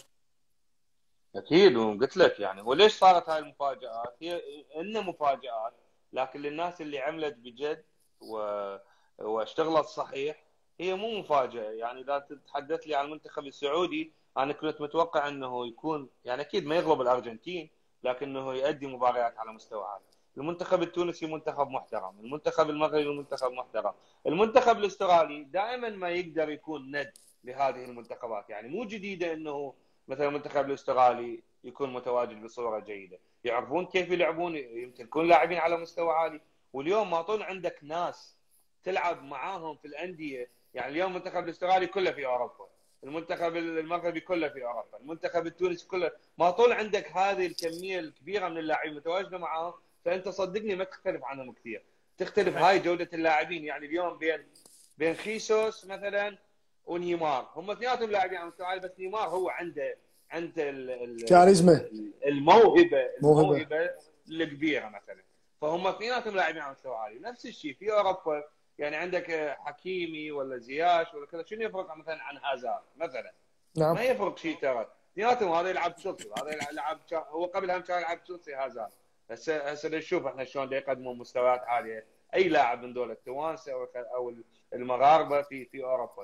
وبالتالي لما يجي للمنتخب ويلعب ضدهم هو ما عنده رغبه، بينما يجي اللاعب السعودي او القطري او العراقي من يلعب ضدهم هذا ما شايفهم بس بالتلفزيون، فهو اوريدي عنده يعني رهبه من عندهم، بينما هذا قلبه خلصان شايف. هذا مثلا حكيمي يتمرن ويا نيمار يوميا مثلا، يلعب ويا ميسي، فهذا عند الموضوع مساله الرهبه في كاس العالم رايحه. صحيح. كابتن، توقعك المنتخب المغرب مع البرتغال، هذه مباراة صعبة راح تكون، خصوصا المغرب عندهم إصابات بعد مجهودهم البدني ويا إسبانيا، وضعهم مو كلش تمام، لكن انه المدرب طبعا همين اجت انتقادات من داخل المغرب، انه لعبت بلعب دفاعي، مع العلم اسبانيا كانت تقدر تسيطر عليها. قال لهم ننتظر بالمباراة مع البرتغال راح تشوفون ممكن اكو شوية نزعة هجومية عند المنتخب المغربي. توقعك له؟ هو البارحه كان ويانا صحفي مغربي باللقاء، فتحدث نفس الشيء، قال اعتقد امام البرتغال راح نلعب منفتحين اكثر، لان المنتخب البرتغالي اضعف من المنتخب الاسباني. فقلت له اذا انت تفكرون هيك فهذا شيء خطير. قلت له المنتخب البرتغالي افضل من المنتخب الاسباني بكثير، خصوصا في منطقه وسط الملعب والثلث الهجومي. انت يكون لاعبين على مستوى عالي، سواء كان برونو ولا سيلفا ولا يعني حتى اللاعبين اللي ينزلون فيليكس رونالدو. ينزل، اي يعني كل اللاعبين. راموس هذا اللي سجل 3 اهداف، اللعبه الجايه راح يكون بنفسيه عاليه. صح. وبالتالي اعتقد المنتخب البرتغالي واحد من المنتخبات اللي مستواه الصاعد كثير في البطوله. مضبوط. اذا صحيح. توافقوني الراي. صحيح. يعني حتى على مستوى حراسه المرمى، الحارس في اللعبه الاولى كان مهزوز نوعا ما، صار افضل. الدفاع رجع في من لعب بالدفاع، خبرته كانت واضحه في عمليه التنظيم الدفاعي. منتخب المغرب منتخب محترم، لكن اعتقد يمكن اللي يتعاطفون مع المنتخب المغربي راح يزعلون عني، اعتقد انه مشواره راح ينتهي امام المنتخب البرتغالي اذا ما لعب بطريقه يعني اكثر يعني مخاطره على مستوى يعني الناحيه الهجوميه، لان المنتخب البرتغالي يمتلك لاعبين على مستوى عالي سريعين، عندهم الانتقال بالكرات السهله والثرو باس شيء مخيف. لذلك كانت جرأة مدرب البرتغال باجلاس رونالدو على الاحتياط، انا اعتقد هي كانت النقله النوعيه في مباراه سويسرا. كان المنتخب السويسري، انا قبل المباراه كانت مباراه تذهب 50-50، منتخب سويسرا ايضا منتخب محترم، لكن قراءه سانتوس مدرب البرتغال للمباراه بهذا الشكل واجلاس رونالدو يعني خربط الاوراق كلها امام المنتخب السويسري، وبالتالي صار عنده لاعب يمتلك مواصفات السرعه والقوه البدنيه، يفتقر لخبرات رونالدو اكيد، لكن لاعب لما برونو يدز له ثرو يعرف شلون يوصل لها، بالضبط. سيلفا يدز له كره يعرف شلون يوصل لها، وبالتالي شفنا شنو كانت هذه الفائده من هذا التغيير، رغم حبنا الكبير لرونالدو وهو اللاعب الاول في البرتغال واللاعب الاول في العالم، لكن لكل مباريات ظروفها الخاصه. ممكن رونالدو ينهي لك اللعبه القادمه لما ينزل مثلا شوط ثاني، لما اذا لعب المنتخب المغربي بطريقه التمركز ما راح تحتاج لاعب المساحات، راح تحتاج لاعب يسوي لك جامب ويضرب لك ضربه راسيه بشكل صحيح، ضربه ثابته من الجانب. اعتقد المباراه راح تكون صعبه على المنتخب المغربي، سواء لعب منفتح او لعب دفاعي. حتى على مستوى الدفاعي يعني اعتقد الفريق قدم مجهود عالي كثير. بالضبط. احنا اذا ما كانوا يمتلكون البدلاء الحقيقيين، انا اتمنى عندهم هالبدلاء اللي تحدثت عنهم انت، راح تكون الامور صحيح كابتن. لكن طريقه لعب اسبانيا مع المغرب انه ضغط 90 دقيقه او 120 دقيقه، المغرب كان متكتل صح، صرف مجهود بدني كبير، لكن ممكن كابتن ويا البرتغال تقول لك تعال انت امسك الكره وانت العب، انا ما اريد الكره منك، وهنا تصير من المغرب يفتح الملعب ويريد يبادر بالهجوم، هنا يصير ضرب البرتغال لهم، ومثل ما صار ويا سويسرا. احنا كنا همين ببث قبل مباراه البرتغال وسويسرا، همين كانت المباراه مثل ما تفضلت حضرتك انه مطيه وهذا اللي صار تعادل. صح. تحياتنا للاستاذ علي النوري، الاعلان المميز علي النوري موجود ويانا بالبث. تحياتنا استاذ علاوي، خلينا نطلع ويا العالم. خير علاوي، خلي استضيفك كابتن فرات يقدر يصعد ويانا، نتشرف اذا يقدر يصعد ويكون ويانا استاذ علي. بس كون وياه فنجان القهوه مالته، لانه مميز فنجان القهوه. اذا ما عندكم قهوه ترى ما يجي علاوي هيجي يا معود يدلل. علاوي المميز الله. يعني شوف، واحده من البرامج اللي بدت يعني تخدم الرياضه العراقيه وبرنامج الكاس صح. صار اكو نقله باستضافه الاشخاص، بالافكار اللي تنطرح بعيدا عن التسقيط وكثير من هذه الامور. تحياتي علاوي تجي صحيح. مرحبا خيرات استاذ علي. انا سهلا فيديو ودازيلي فيديو. انا تسمحوا لي اطلع. وين عمي؟ وين انا اطلع؟ استاذ علي فنجانك موجود؟ لو ادز لك فنجان. شربت قبل شويه، لا بس عندي قلاص حليب اذا تريدون. استاذ علي نوري، اهلا وسهلا بك، شرفتنا بتواجدك ويانا. احنا مؤسسه هاي سبورت مانجمنت من هولندا، مغتربين عراقيين مهتمين بتطوير الرياضه وكره القدم بالعراق والشرق الاوسط. شرفتنا مره ثانيه واهلا وسهلا بك ويانا. تشرف حبيبي والله، نتشرف بكم. اهلا وسهلا. يوم انتم مستضيفين واحد من النجوم الكبار، كان نجيب بعد ما ينقدر لعمي يقدر. لذلك احنا توجهنا باستضافته. ويونس محمود معلق ملك التوقعات ابو ذنون، ماكو توقع صح. اول مره اشوف نجم دولي لا لا وكابتن العراق ونائب رئيس اتحاد الكره ولا توقع عنده صحيح. استاذ علي، يلا هاي بعد. ريمونتادا، هاي ريمونتادا استاذ علي. لا هو الحلو بالموضوع شو يقول يونس؟ يقول لا انا توقعاتي غلط على المغرب، انا متعمد سويتها حتى اطرد عيون. يبعد العين. تحياتنا تحياتنا اهلا وسهلا بك استاذ علي، شرفتنا مره ثانيه، اهلا وسهلا بك. حبيبي. كابتن اركان، باكر مباراه استلموا العلاوي هسه شويه. شرفكم، استوني ساعه ونص ما قوه. استلموا كم سؤال حسوي التليفون انا وياكم على يلا. استاذ علي نوري، انت طبعا قبل شويه كان وياك الضيوف وتابعت انا بدايته، وبعدين كان عندنا البث هنا. انت سالتهم، انا هسه بدي نفس السؤال اللي سالته لهم، توقعاتك باكر؟ والله اتوقع باكر البرازيل طبعا تفوز على كرواتيا، وهولندا اعتقد راح يعني باكر تهزم الارجنتين. الارجنتين منتخب غير مقنع بدون ميسي، انا ذكرتها الارجنتين بدون ميسي يعني ما راح اقول يعني منتخب ضعيف، لكن يعني حقيقه منتخب ما يساوي شيء بدون ميسي. نعم كابتن علي، الارجنتين كانت عندهم مشكله مع ميسي حتى من كان ببرشلونه، انه اللاعب من يفقد الكره ما يرجع يدافع، فدائما هاي سبب كانت مشاكل البرشلونه منتخب الارجنتين. توقف عليها مدرب الارجنتين، خلى دائما باولو يكون خلف ميسي. الاحصائيات صح. تقول انه ميسي باخر 4 لعبات بس كان يمشي 4 كيلومتر و500 تقريبا كل مباراه، كل 4 مباريات الاخيره. نعم. اللاعب باولو طبعا هو انصاب وراح بعد ما يشارك بكاس العالم، هاي مشكله الارجنتين اللي هسه بدي اقولها. ب4 مباريات هو راكب اكثر من 45 كيلومتر. صح. فانت تشوف انه هذا اللاعب شلون كان له ثقل على ميسي بحاله من يفقد الكره، ميسي بحاله دفاعيه.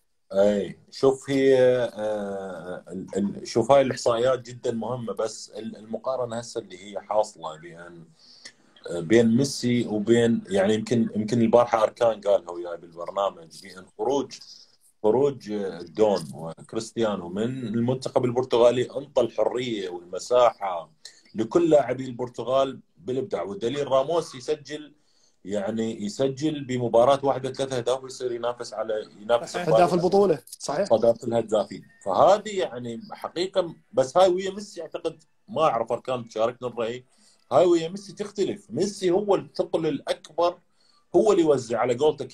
اتفق وياك. تعرف ليش؟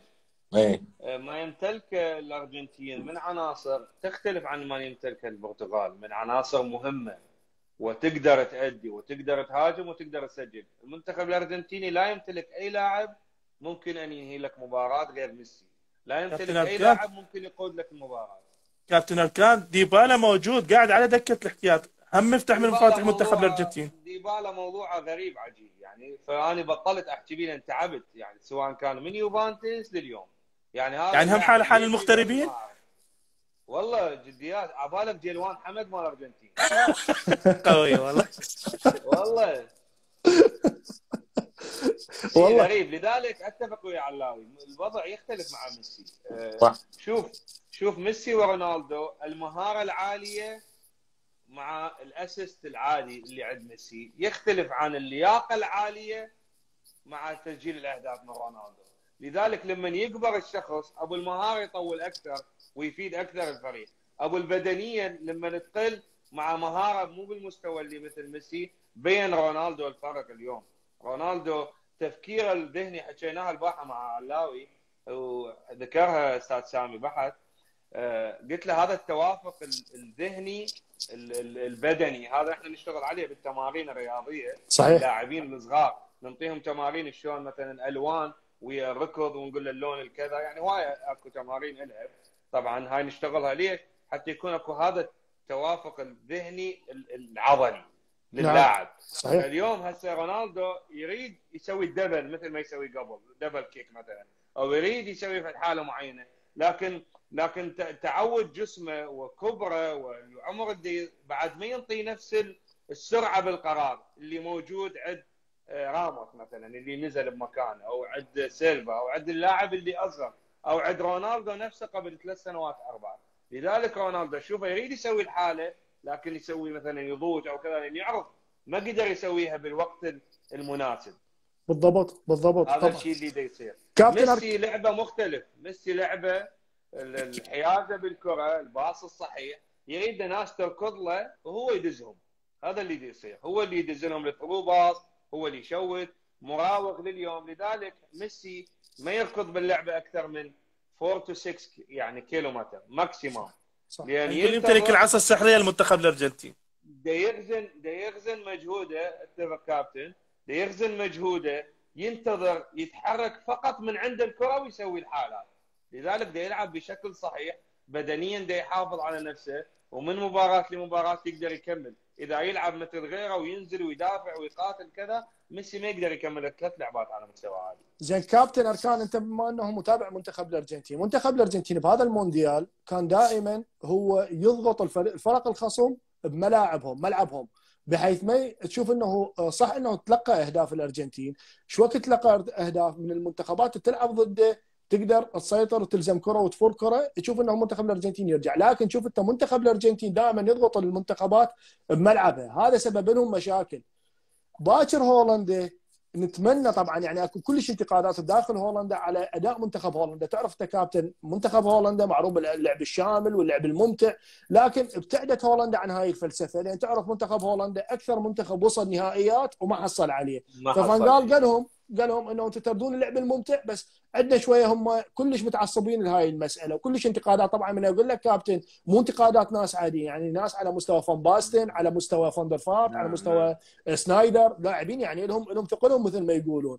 فباكر هولندا تعرف كابتن انه هولندا باكر لازم راح تكون مجبره انه تلعب هجوم، تبين شخصيتها. هاي بعد ما بيها قسمه على اثنين، مباراه المغلوب مثل ما يقولون. هولندا ما تعرضت لضغوطات بدنيه لا بالمجموعات ولا ضد بس الاكوادور تعبهم وبين حقيقتهم. بس الاكوادور منتخب سريع يلعب بالضبط. هاي النقطه الوحيده. وتعرف انت كانت يعني انه هم ذكرناها قبل يومين بالبث، انه كان شبه متاكد انه مع قطر راح يقدر يعني انه يفوز ويصعد، لكن الاكوادور كان ند مزعج. فالارجنتين طبعا مستواها اعلى من الاكوادور. الارجنتين صعدت الاول على المجموعه، الاكوادور رابع عن امريكا الجنوبيه عفوا. فتوقع كابتن باكر انه هولندا راح يكون يلعب هم متحفظ، لو تتوقع انه راح يبادرون الارجنتين ويحاولون يضغطون؟ لان الارجنتين من يضغط بملعبه يسوي مشاكل، بس ما تصير الفرصه، ما نشوف دائما الارجنتين مضغوط بملعبه. يعني ما اعتقد هولندا تغير يعني اسلوبها، يعني اسلوبها واضح من بدايه البطوله، سواء مع قطر او مع اكوادور او مع المباراه الاولى كانت ضد السنغال اعتقد. يعني نعم. انا ما شفت اكو تغيير على المستوى التكتيكي. يمكن الواجبات اختلفت لما كان ينزل، يمكن كان يصير تغييرات بالشوط الثاني، نوعا ما صارت اكو يعني تغير بالشكل الهجومي للفريق. شو اسمه ديباي، مو ديباي، منفس ديباي نعم. لما ينزل يعني يختلف شكل الفريق، لان ديباي ما يرجع مثل اسلوب ميسي تقريبا او رونالدو، ما يرجع يدافع لما يلعب لاعب ثالث ساقط الى الخلف، دائما فيصير التركيز عليه في بناء الهجمات. اعتقد مع منتخب الارجنتين طبعا هم يعرفون قيمه ميسي وقيمه المنتخب الارجنتيني على مستوى كاس العالم بشكل كبير، ما اعتقد راح تكون اكو مجازفه.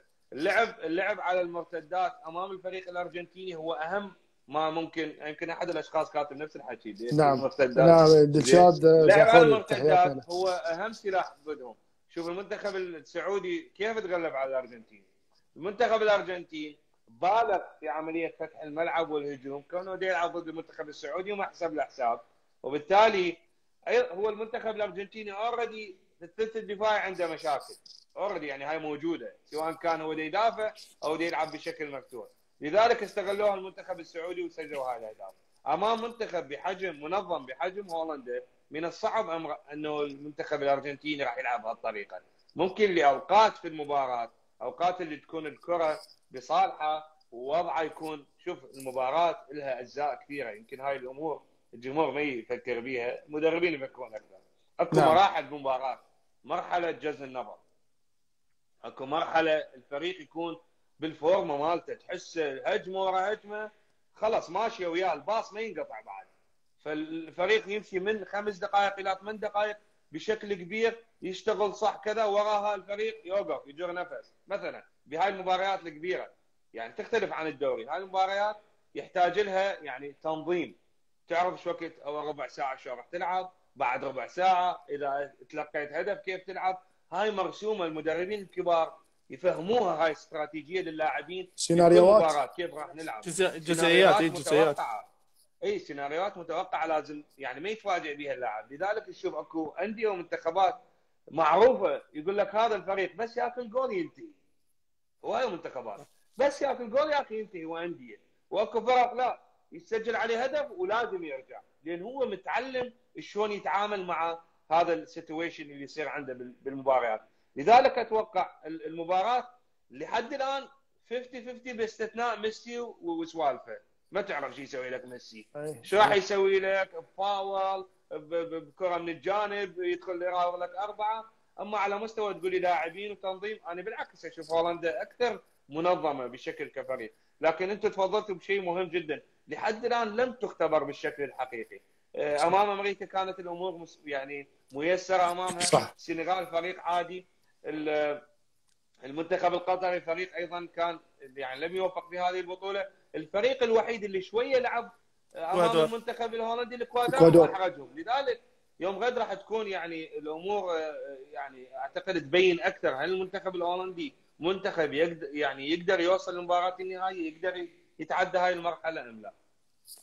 توقعك كابتن انجلترا فرنسا. العفو فرنسا. طبعا جمهور الانجلترا واين انا عندنا من ضمنهم المدرب كابتن ناثر. الكره الانجليزيه ومحب للدوري الانجليزي وشجع مانشستر يونايتد، وهو الدوري الوحيد اللي اتابعه بحرص، بقيه الشغلات ما اتابعها بقوه.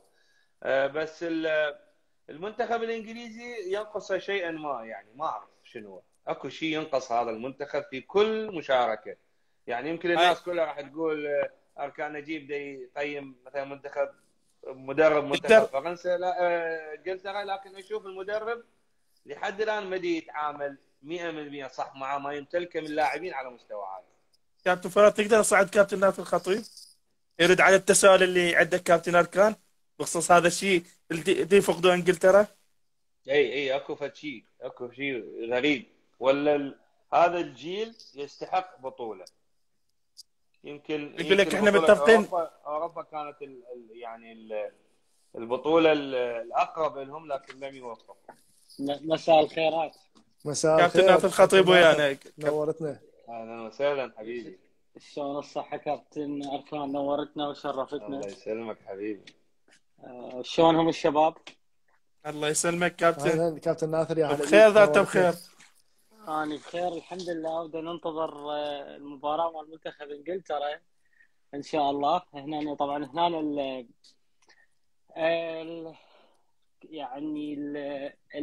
يعني شلون اقول لك، انجلترا كلها تعزل. طبعا اكيد تعزل يعني بشكل. طبعا هسه طبعا عندهم البرد درجة الحرارة 0 مثلنا صحيح. فالبرد يعني يسلم علينا يعني. هلا شلونك؟ لا كابتن هذا سمعت التساؤل مال كابتن اركان، شنو الشيء المفقود بمنتخب انجلترا؟ شوف انا يعني من دخل اخونا كابتن اركان وانا جدا سعيد بشوفته. انا شويه مختفي يعني، دائما يعرفوني ما اطلع بث اطلع بصوره هذا الطفل الصغير اللي هو انا طبعا يعني. من زمان يعرف كابتن محمد وكابتن فرات. هو ماكو شيء مختفي. الانجليز يعملون بطريقه احترافيه عاليه جدا فوق ما يتصوره العقل الانسان حقيقه. يعني صار لي وياهم 18 سنه 18 19 سنه في انجلترا، وهذا الموضوع يعني يمكن سبحان الله قبل يومين سويت له شير بالفيسبوك. في 2015 حضرت مؤتمر المدربين الاتحاد، قام الاتحاد الانجليزي، وبذاك الوقت صورت مقطع هيك يعني على الله سبحان الله ذكرني به الفيسبوك قبل 7 سنوات. هدفهم الفوز بكأس العالم 2022. هاي الاستراتيجية مالتهم قبل 7 سنوات 2022.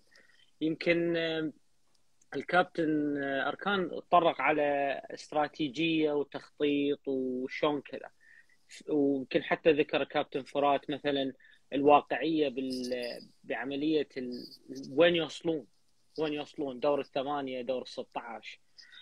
الاتحاد الإنجليزي قبل حوالي 12 سنة أعلن استراتيجيته. طبعا الاتحاد الإنجليزي مو مثل بعض الاتحادات بالمنطقة أو الضعيفة أو الكذا، مثلا ما محتاج ملاعب، ما محتاج بنى تحتية، ما محتاج إنه مدربين، لا هذا يجي شو يسوي؟ يقول استراتيجيتي كذا، ينفذها. حتى أعطيك تصور عنها. آخر ويمكن حتى تستغرب من هذه الاستراتيجية، طبعا هي موجودة يعني مو شيء مخفي على العالم. الاستراتيجية بكل بساطة الهيمنة على كل بطولات الفئات العمرية في أوروبا وبالعالم، الهيمنة عليها. ولو تيجي تلاحظ في قبل 2020 هم أخذوا حوالي 3 بطولات عالم، 17 و19 و21 أخذوها. يعني أخذوها يعني تقول لي كذا، لا موجودة الكأس أنا شايفها بعيوني. هاي وحدة. الشغلة الثانية في مونديال موسكو هدفهم كان الوصول إلى المربع الذهبي، مو الفوز، المربع الذهبي. لكن هم وصلوا يعني تقريبا وصلوا آخر 4 ويعني طلعوا لا عفوا نص الآخر، لا آخر 8. هدفهم آخر 8 بس هم وصلوا للآخر 4 وخسروا بضربات الجزاء. حتى بطولات أوروبا قالوا نوصل للنهاية، مو الفوز بيها، ووصلوا للنهاية. إذا تذكرون لعبوا النهائي ويا إيطاليا وخسروا أيضا بضربات الجزاء. صحيح. الشيء اللي كان ينقصهم إذا يمكن كابتن أركان، أنا طبعا لعبت النادي الصناعة يعني بزمن باسم عباس الله يخليك. بذاك الوقت يعني كانت الكرة الإنجليزية جابونها في يوم، جابوا الطريقة الإسبانية، رسم بالورقة والقلم شخابيط، هذا يلعب لي يعني يسموها التيكي تاك، اللي نسميها مصطلح التيكي تاك، يداورها منا ويسرى ويحولها ويجيبها ووديها ورجعها ما أدري شنو. جاب الإيطالية رواها خطين يمنى يسرى وبعدين دزها طويلة. روى الخطة الإنجليزية أو الطريقة الإنجليزية حطها من الجولتي للمهاجم رأسا قبل. حس الطريقة ما تسمى الطريقة، سموها انجلاند دي ان اي، اللي هي الهوية الإنجليزية لكرة انجلاند دي ان اي. نعم. وتمت وضع 5 عناصر رئيسية لتطويرها. كيف نلعب، كيف ندرب، ما هو لاعبنا أو مستقبلنا، كيف ندعم اللاعب والمدرب، وكيف ما أذكر شنو الخامسة صراحة. وعلى ضوء هذا الأساس تم بنائها، ويسموها حطوا 3: evolving, winning وdeveloping. يعني شنو evolving winning؟ كنت تعرفها كابتن، لغتك الإنجليزية أعتقد جيدة جدا يعني. دائما هي تتغير، دائما هي تتطور، بس الخطوط الرئيسية تبقى نفسها. فهاي استمرت. هدفهم الفوز، وده تشوف يعني اعتقد هم يعني واصلين بخطى ثابته. ما اقول لك فرنسا مباراه حتكون سهله، لكن منتخب انجلترا حاليا يملك البديل الجيد جدا. هذا الشغله الوحيده الادفانتج يعني وثانيا هسه تشوف انت مثلا يعني مثلا فودن لما لعب اول مباراتين انقلبت الدنيا هنا بانجلترا. هذا وين تخاف انت من المنتخب الانجليزي؟ باي خاف؟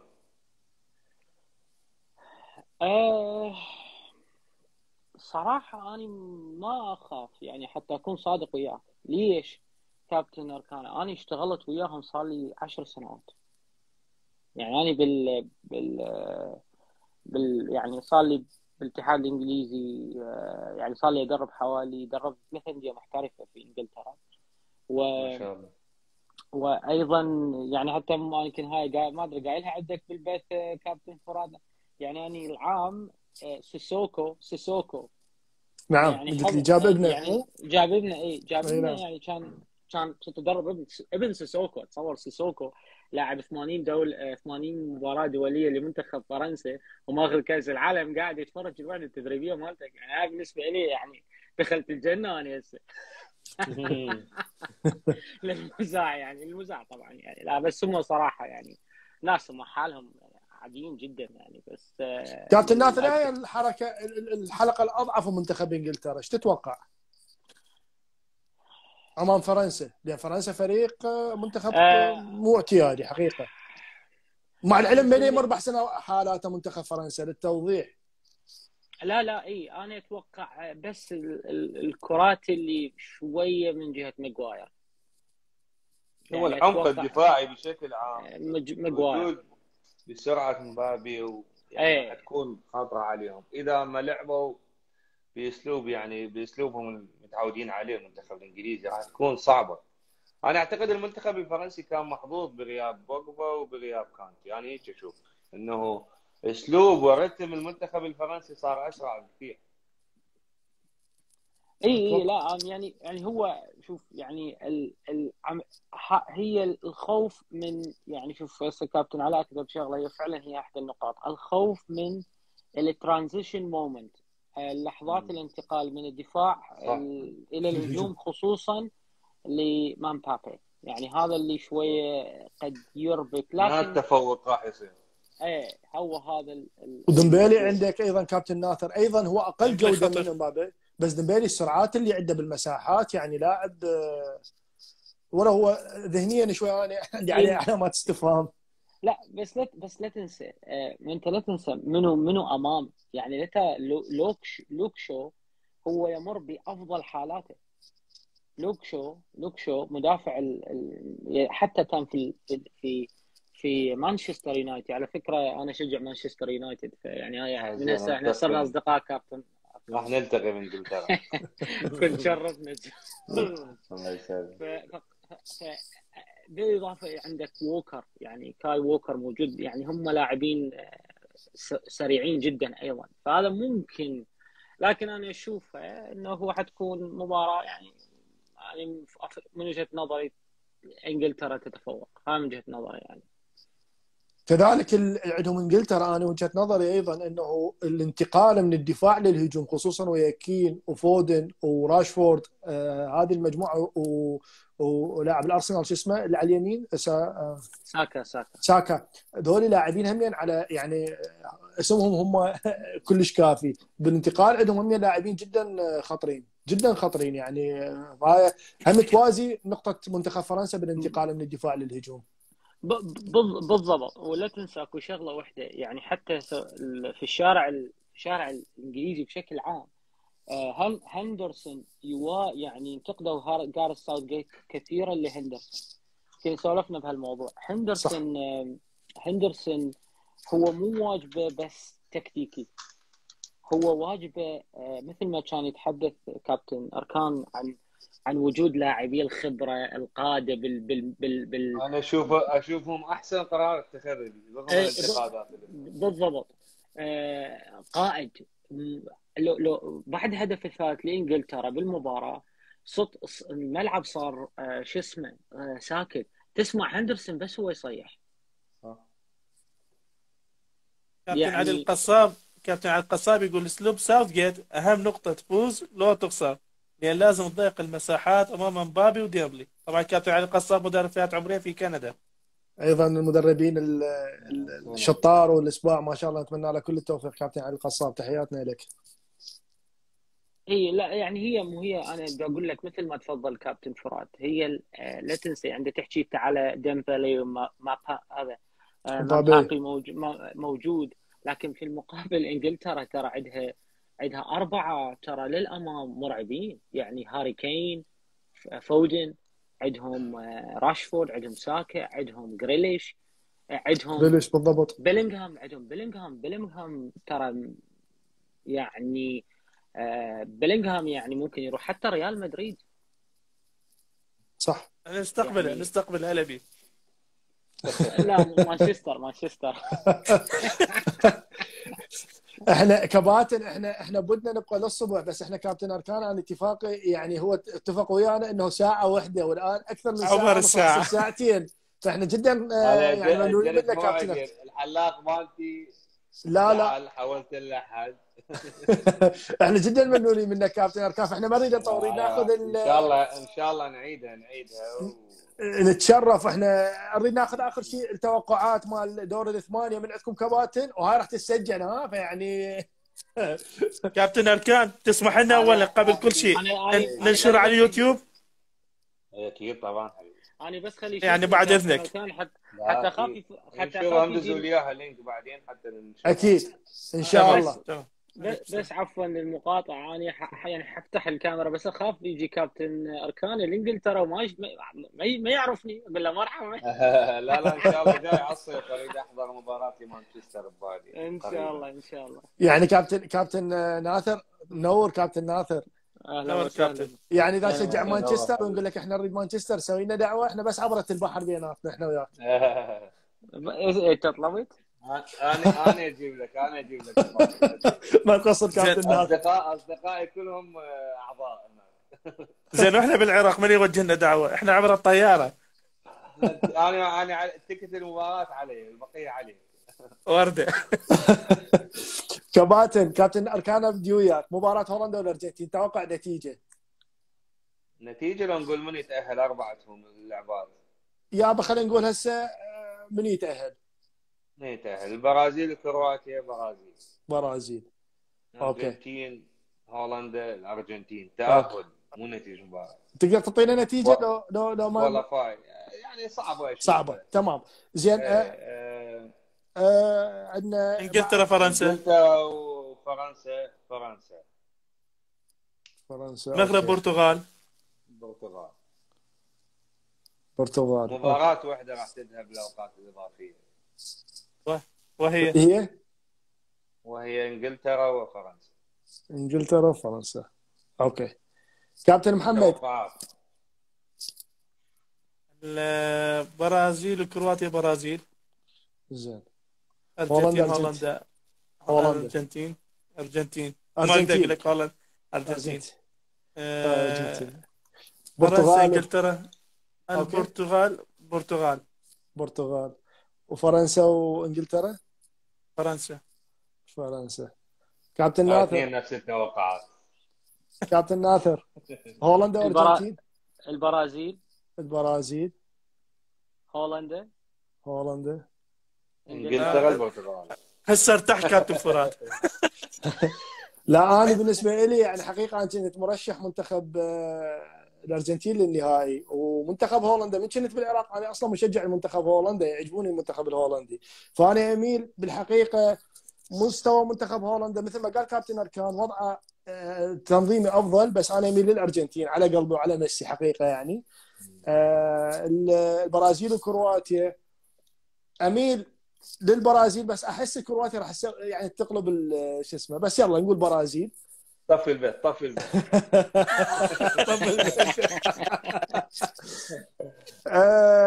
البرتغال والمغرب. البرتغال وانجلترا وفرنسا، اميل لانجلترا انا حقيقه. يريد يجي يمك لانجلترا من هيك. خلصنا من كابتن ناثر اذا.